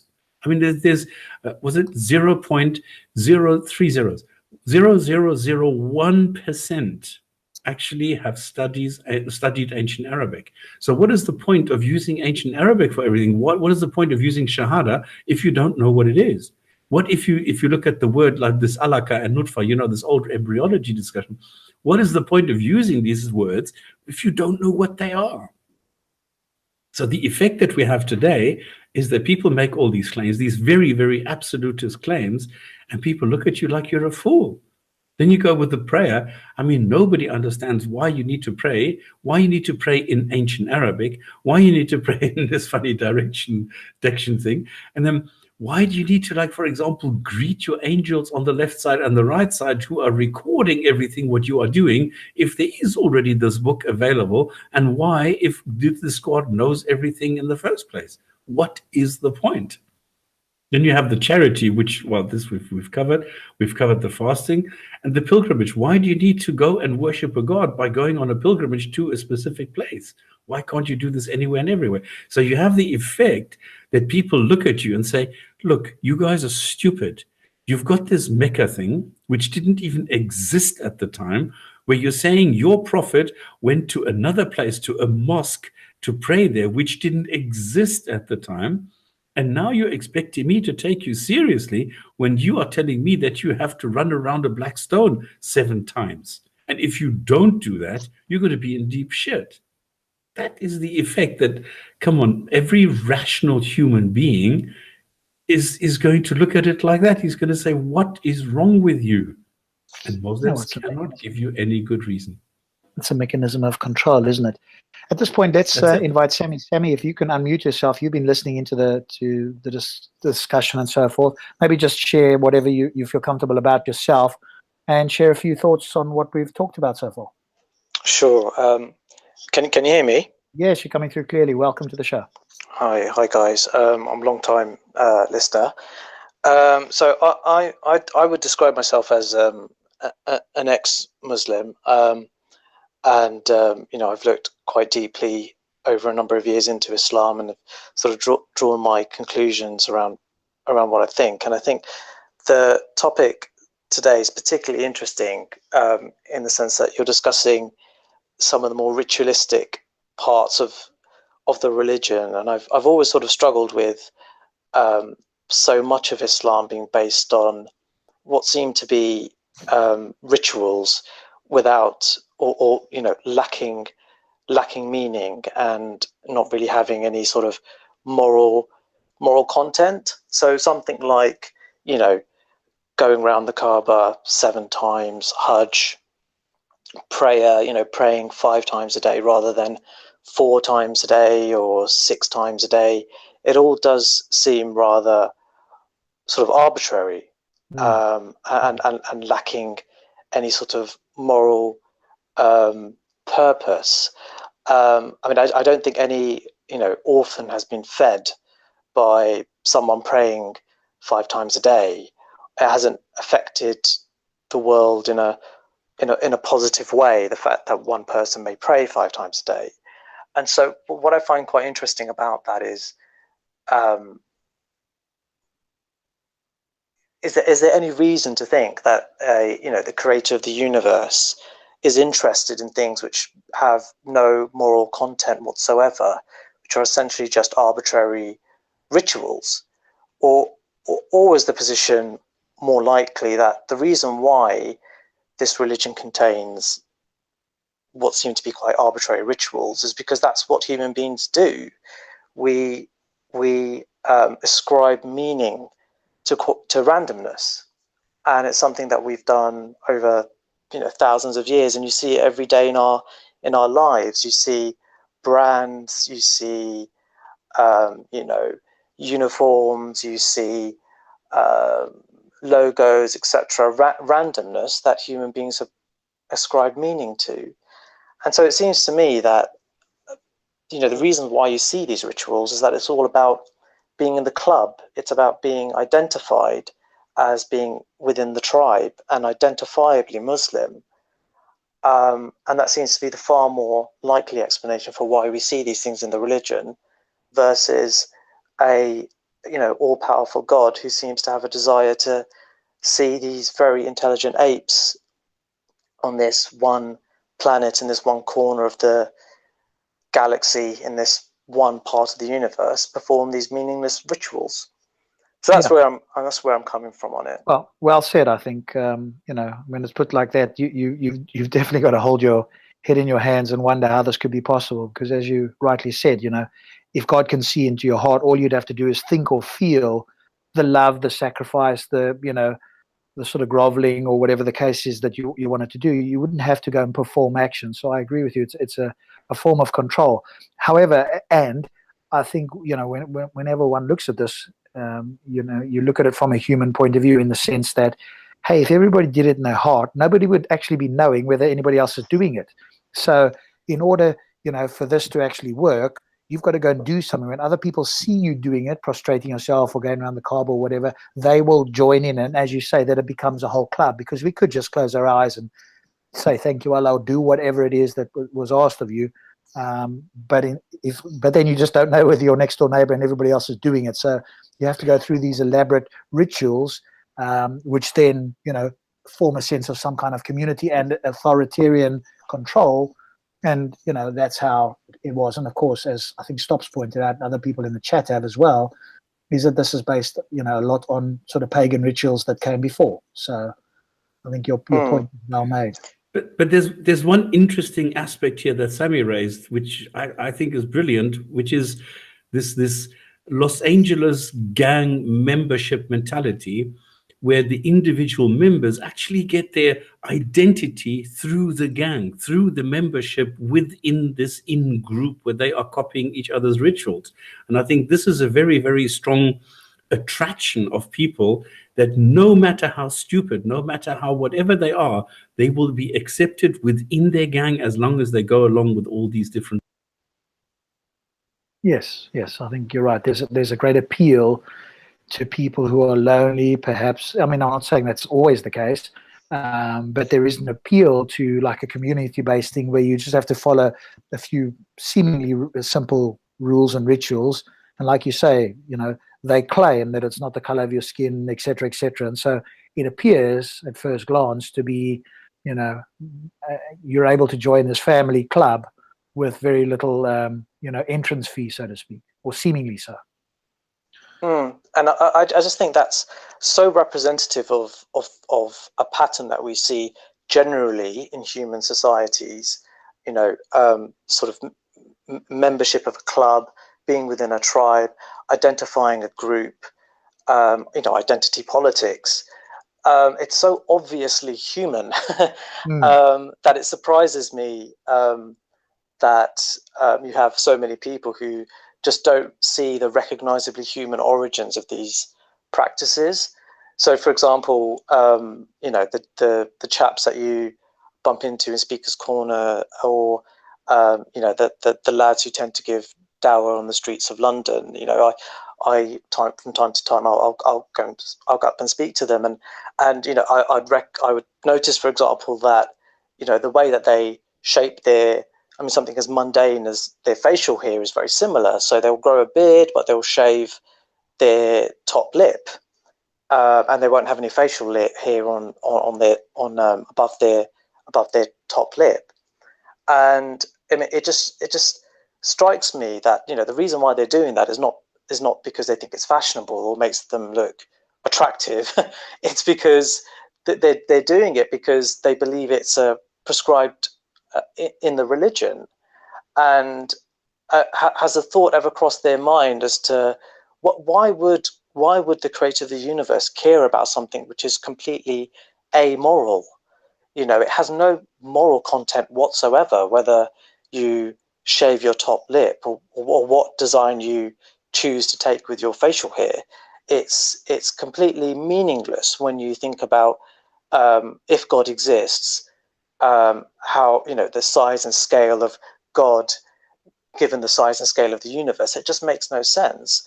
Surely the origins of that have to be. Sorry, yeah, go on, carry on. Yeah, I'll just jump in there, because the one thing that somebody could respond with was, hey, assuming that you can somehow put this all together from the hadiths and the Quran in some version of an interpretation, it kind of goes back to what Stops is saying, is like, it's almost like it's either a visible or invisible point system. Hey, the more I do, but look, the more things you've got to do and the more things you actually do, clearly that means that you are a better Muslim than somebody who's doing less. So I think that's another way of doing that sort of thing, is where you add all these conditions and rituals, and the more the people fulfill them, it's almost like, being at school, and you do more homework, you get more gold stars or whatever the case is. So I think, you know, that could be a reason why. And you and I could look at it as being entirely arbitrary, but I think a believer could rationalize it in that way and will go, you know, I'm better than the guy that doesn't do X, Y, and Z. They might not say it like that, but that's what they'll believe.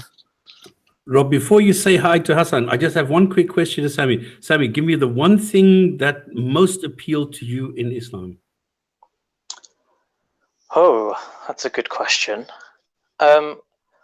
I would say when I identified as Muslim, it would be the sense of community and being part of the larger community and having a support network and also how it relates to your identity. And I totally understand and respect. Thank you. Yeah.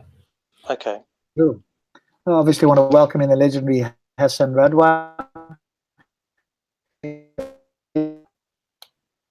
We're not hearing you at the moment. Is your mic switched on? Hi, can you hear me? There we go. We can now. Good evening, sir. Yeah. How are you? Hi, good evening. Can you see me as well?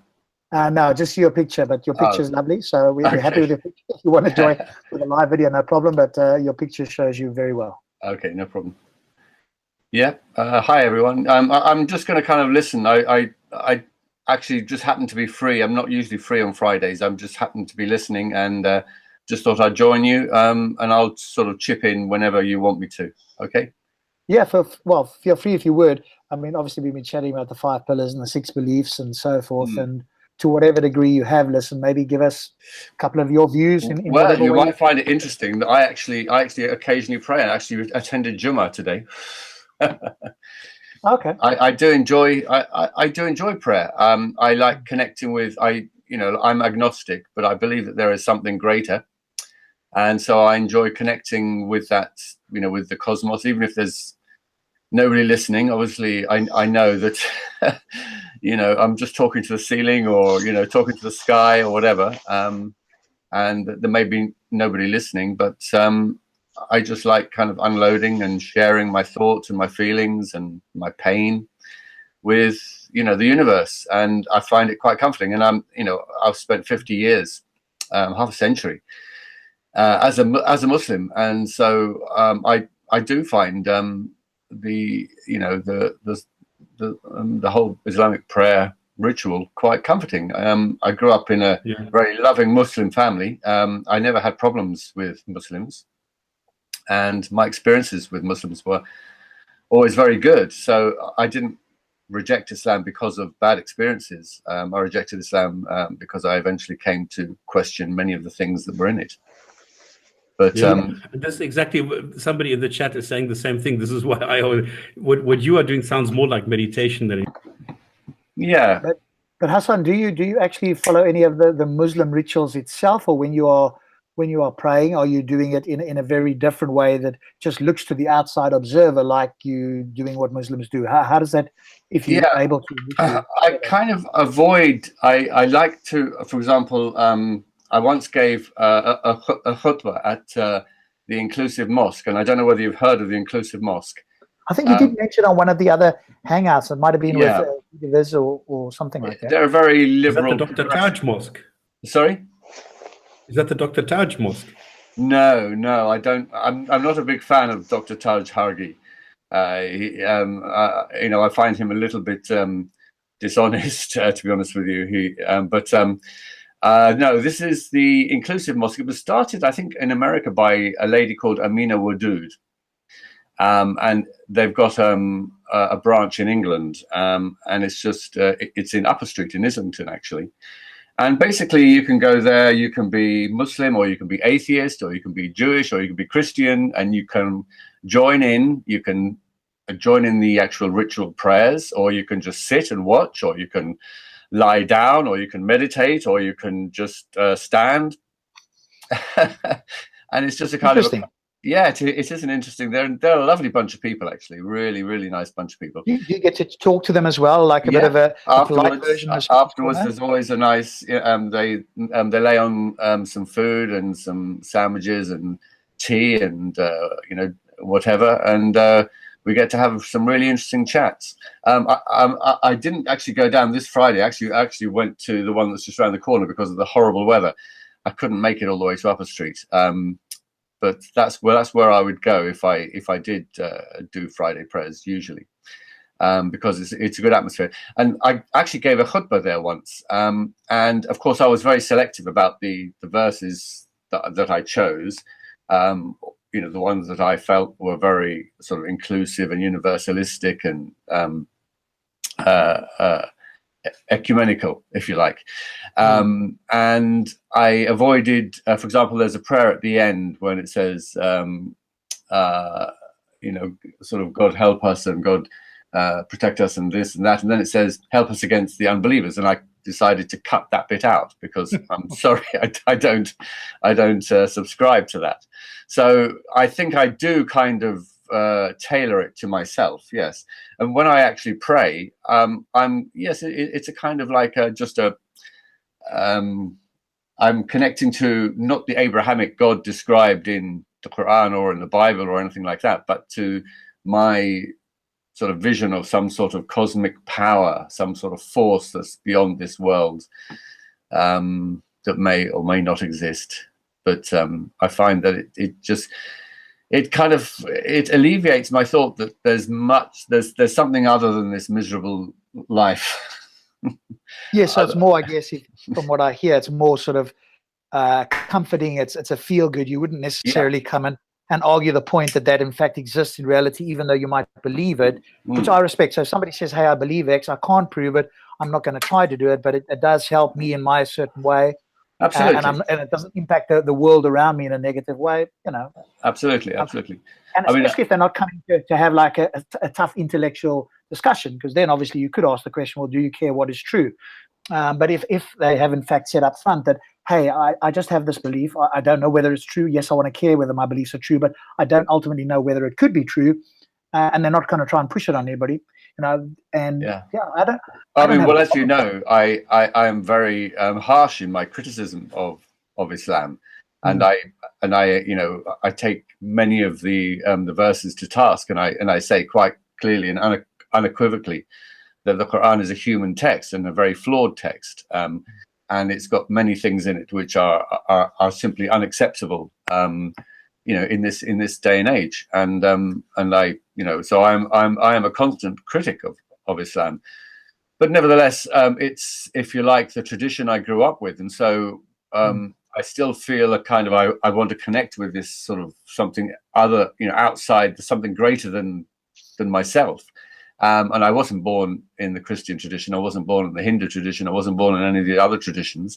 So they're unfamiliar to me. This one is, you know, is the one I'm familiar with. So it's the one I feel more comfortable sort of using, if you like, as a vehicle. Yes, and I think the two things I noticed.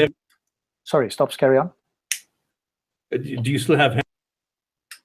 We can't hear you. Try. Don't mute yourself, Stops. Do you still have heaven and hell? No, I don't believe in heaven and hell. I think the question was, do you still fear heaven or hell? No. Obviously not then, if you don't believe they exist. No. Not at all. Fair enough. I think, I mean, I've said many times, I think hell is the most obnoxious and evil concept ever invented by man. And especially in Islam, yes. Absolutely. I mean, the Quran, more than any other holy book, describes hell in the most graphic and sadistic manner in many places. It sort of, you know, took the idea of hell and really developed it into this grotesque, awful place, which it's absurd. But I mean, this was one of the main reasons why I came to reject Islam, because it's, you know, they talk about there's no contradiction in the Quran. Well, I'm sorry, but there's the greatest contradiction between a God who calls himself merciful and a God who tortures. You know, mercy and torture are probably the greatest contradiction you could ever have. Well, of course, Hassan, they would counter that by saying, hey, the people deserved it. They had free will, they were told, they knew what they could do. So no, it's not that God's bad, it's humans that are bad. That would be their response. I mean, that's nonsense. I mean, a punishment should be proportionate. And if God is just, then his punishment should be proportionate. And if it's true that disbelieving in Islam is a crime, which of course it's not, then but let's just say, for argument's sake, that disbelieving in Islam is a crime, then the punishment should be proportionate, and eternal torture is obviously disproportionate. It's obviously excessive. But then you've got a God who calls himself the most merciful of those who show mercy, who therefore must show an exceeding amount of mercy over and above justice. Now, if proportionate justice, if hell is not proportionate in the context of justice, then without doubt, mercy, it's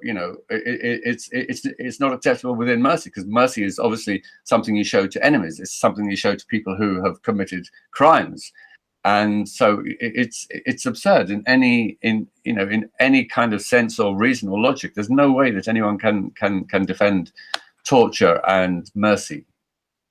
No, well, I agree with you, and I think the entire judgment thing is just, not only is it immoral, it's irrational.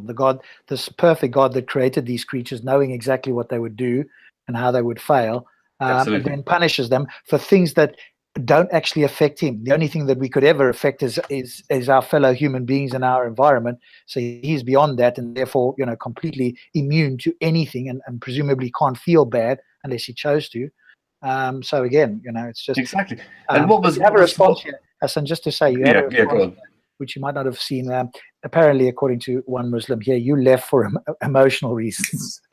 No, I mean, where you have just elucidated very clearly and logically why you left. That is ridiculous. Again, it's often brought up, oh, that's emotional. No, I'm sorry. Religion is an emotional attachment. It's religion that is emotional. I mean, it's, as I say, mercy and torture are a complete contradiction. That is a logical, reason to reject it. That's not an emotional reason. It's a logical reason. You can't have a God who is all merciful and the most merciful of those who show mercy, and who tortures forever, eternally. It's a complete contradiction. As I say, it's not even justice. But if we forget justice, it's not. There's no way on earth it could be mercy.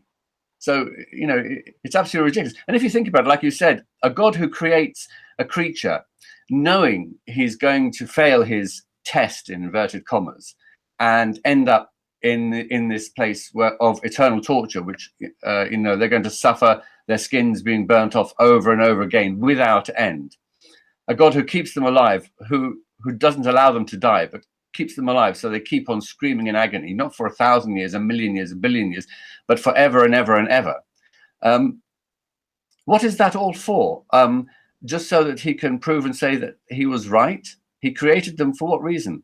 I mean, if they say, they say, oh, God created you, so that's it's for your benefit. Well, what is the benefit for those people who were created that God knew they were going to end up in hell?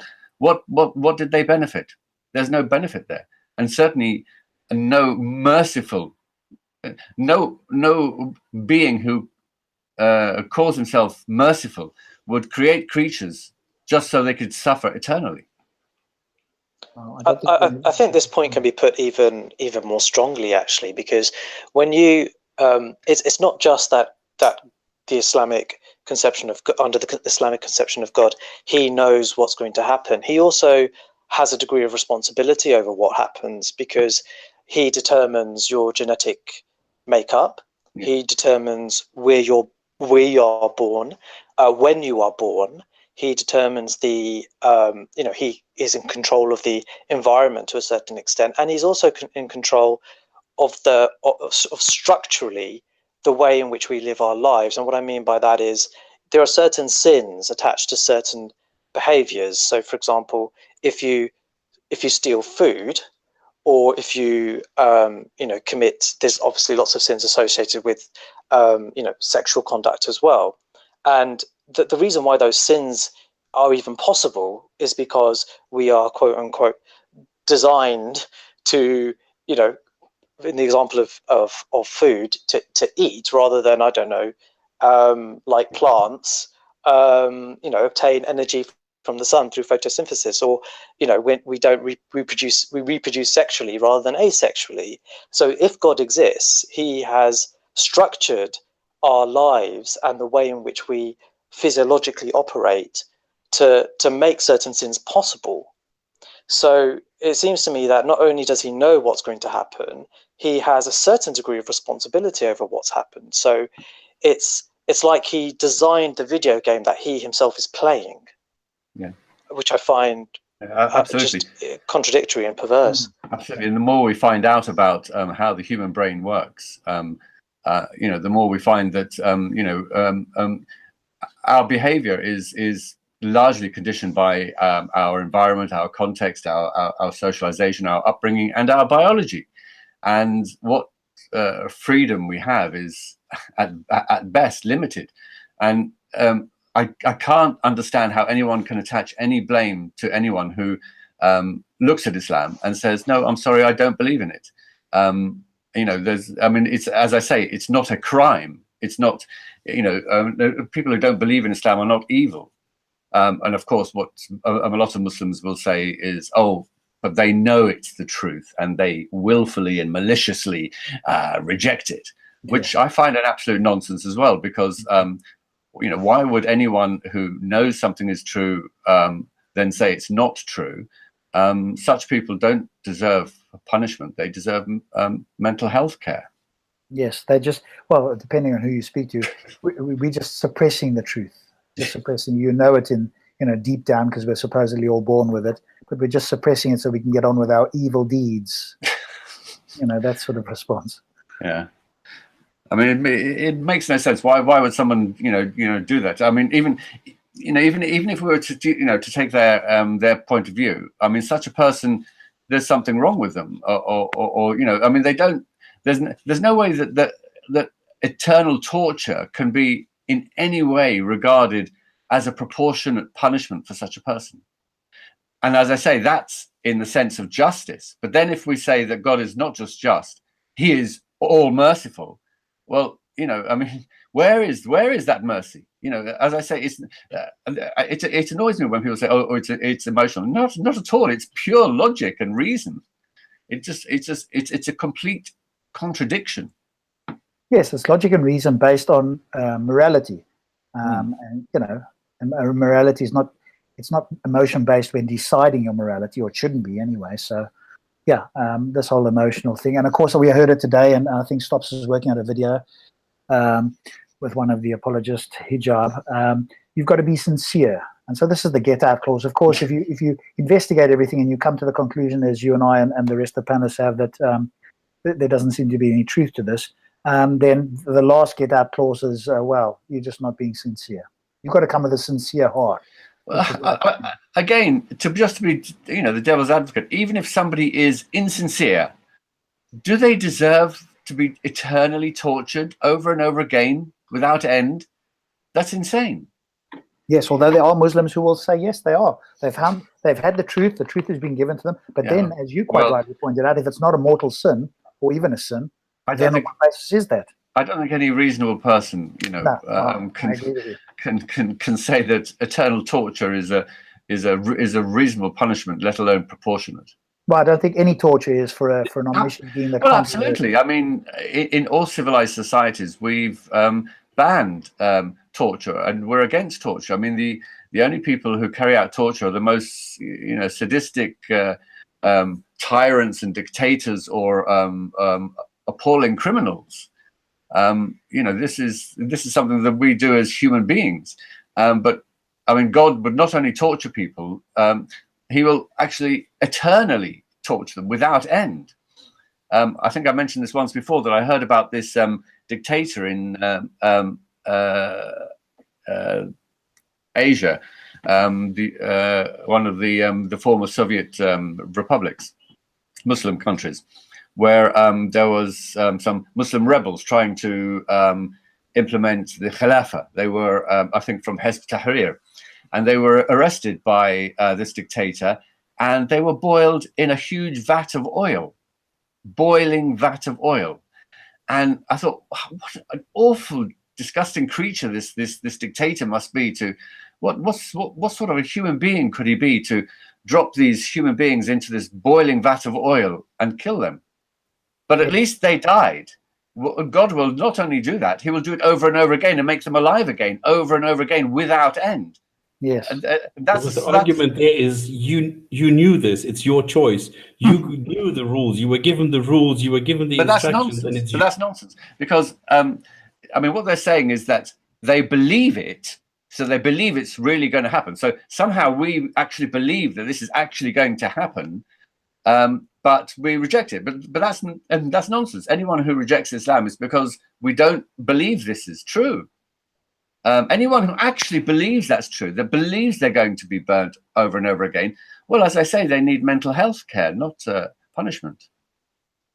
I don't think you'll have any argument from us on the panel here. It is surprising how, some Muslims will try to rationalize that.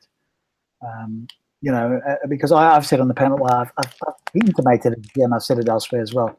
I have read a concept of a God which I think is entirely devoid of any of these moral problems, to say the least. Obviously, I would not argue for that God in the sense of it being true, because I don't have reasons that I could put forward as an atheist. However, there is a version of a God, and that God, for me, the only God that I could want to believe in, and if it existed, want to have some sort of relationship, would be an unconditionally loving God. That's the minimum bar. And of course, no Abrahamic God gets remotely close to that. In fact, it's the opposite end of that.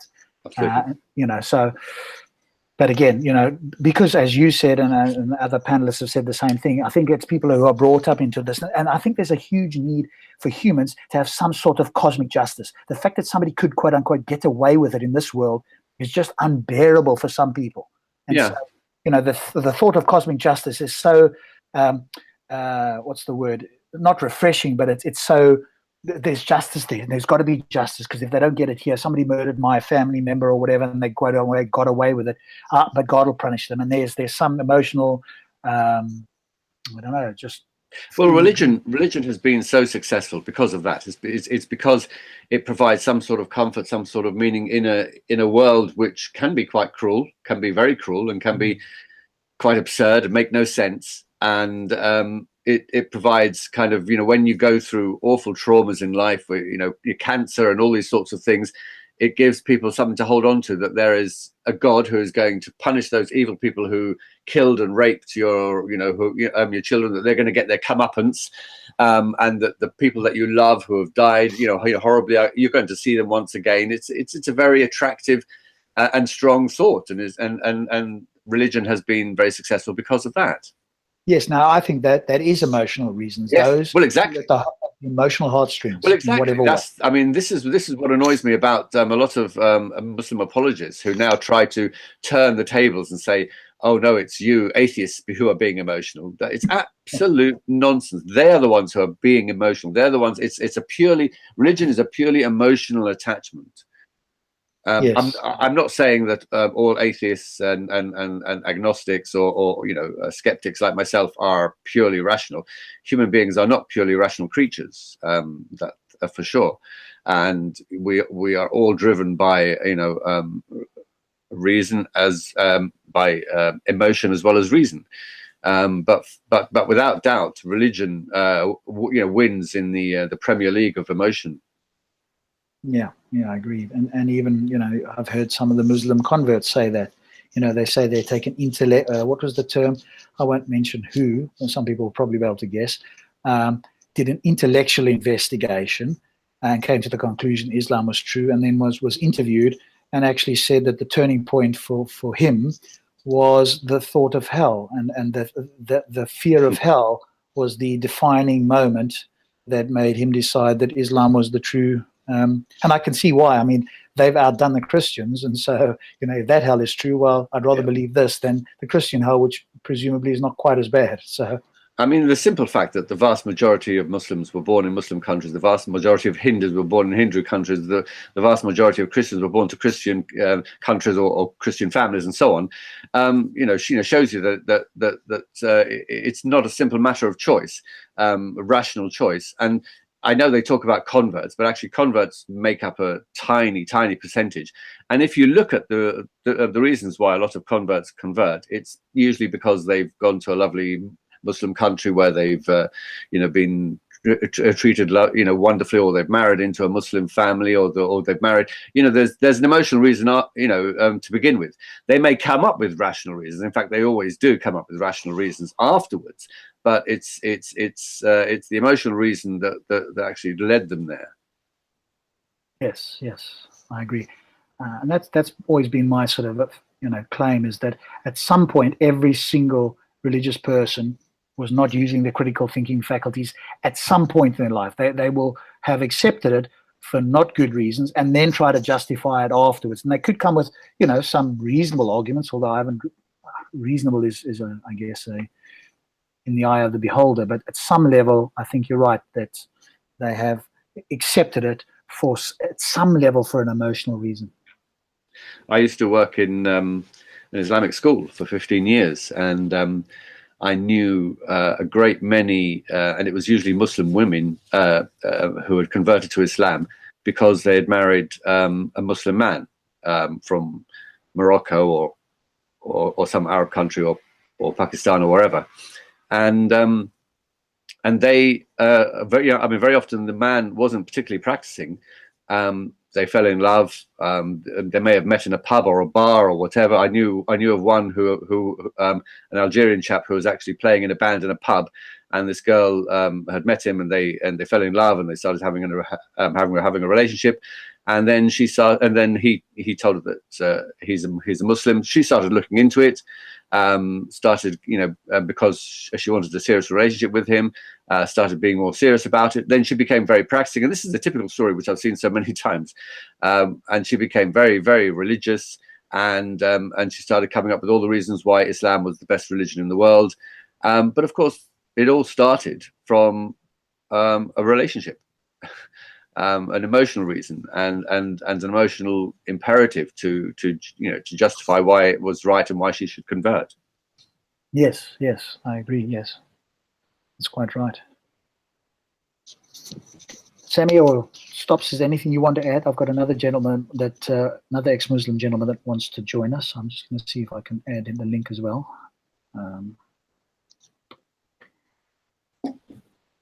No, I agree. It's mostly social. I see this. This is one of the benefits, actually, because as a Muslim, it doesn't matter where you go. If you come to a place, you can immediately find a mosque, and you will be welcomed, and you immediately have a social background, no matter where you are. Yeah, I in my teens, I wasn't practicing, and my mum and dad, my dad was Muslim and my mum converted, mainly to please him, but they weren't particularly religious. And so we were Muslim really only in name. But when I got to the age of about 19, I started going to meetings in London, and you suddenly had these wonderful there were Malaysians, Africans, Arabs, Pakistanis, you know, from all over the world. And you had it was like this wonderful big extended family, and they welcomed you, and you had this lovely food afterwards, biryani or couscous, and you know, we were going on outings and so on. And you know, there was this lovely emotional kind of feeling of warmth and being part of this lovely family. And I think that was, you know, and is a big factor in many other people's kind of attraction towards Islam, that they suddenly become. I mean, Muslims are nice people. You know, you know, there's no two ways about it. You know, I grew up, as I say, you know, in a loving Muslim family, and I'm amongst a wonderful Muslim community, and they're very nice, welcoming, and hospitable, yeah. Very generous. You know, and they make you feel that you're really, you know, special. And people like that. You know, everyone likes that, especially if you feel a little bit alienated from your own community. There's nothing else I particularly want to add at this moment. I was just, as I say, just happened to be listening. Yes. No, that's good. Well, always appreciative to have you in. Excellent. Thank you. To have a sort of an agnostic, more spiritual perspective. So, no, that's good. Nice to be with you guys. As always. Sammy, is there anything you want to add there? Obviously, your first time on here, and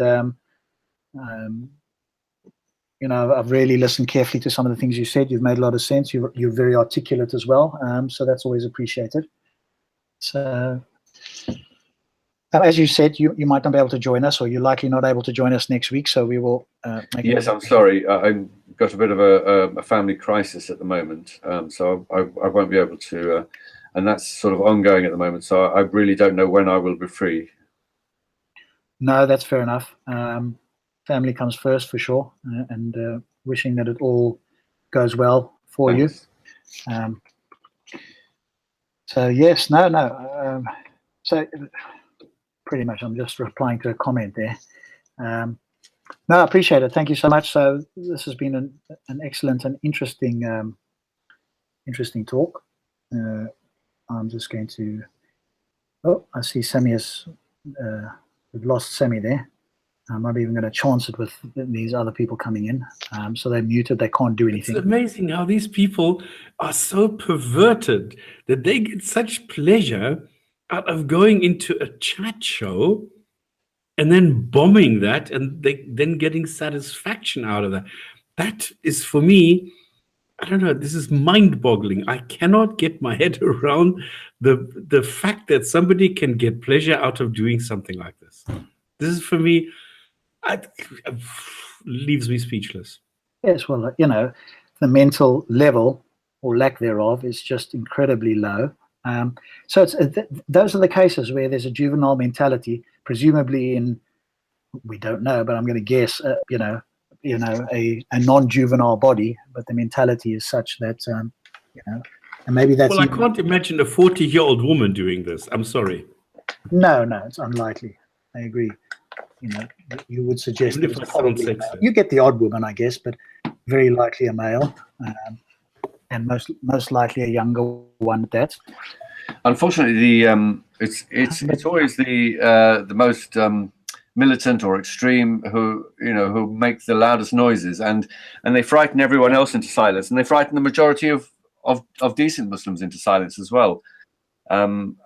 Because they literally do scare people with the threats and violence, and so they seem to come to the top, and I think it's a shame, because it gives a distorted image of Muslims, because not all Muslims are like that, and as I say, the majority of Muslims are good, decent people.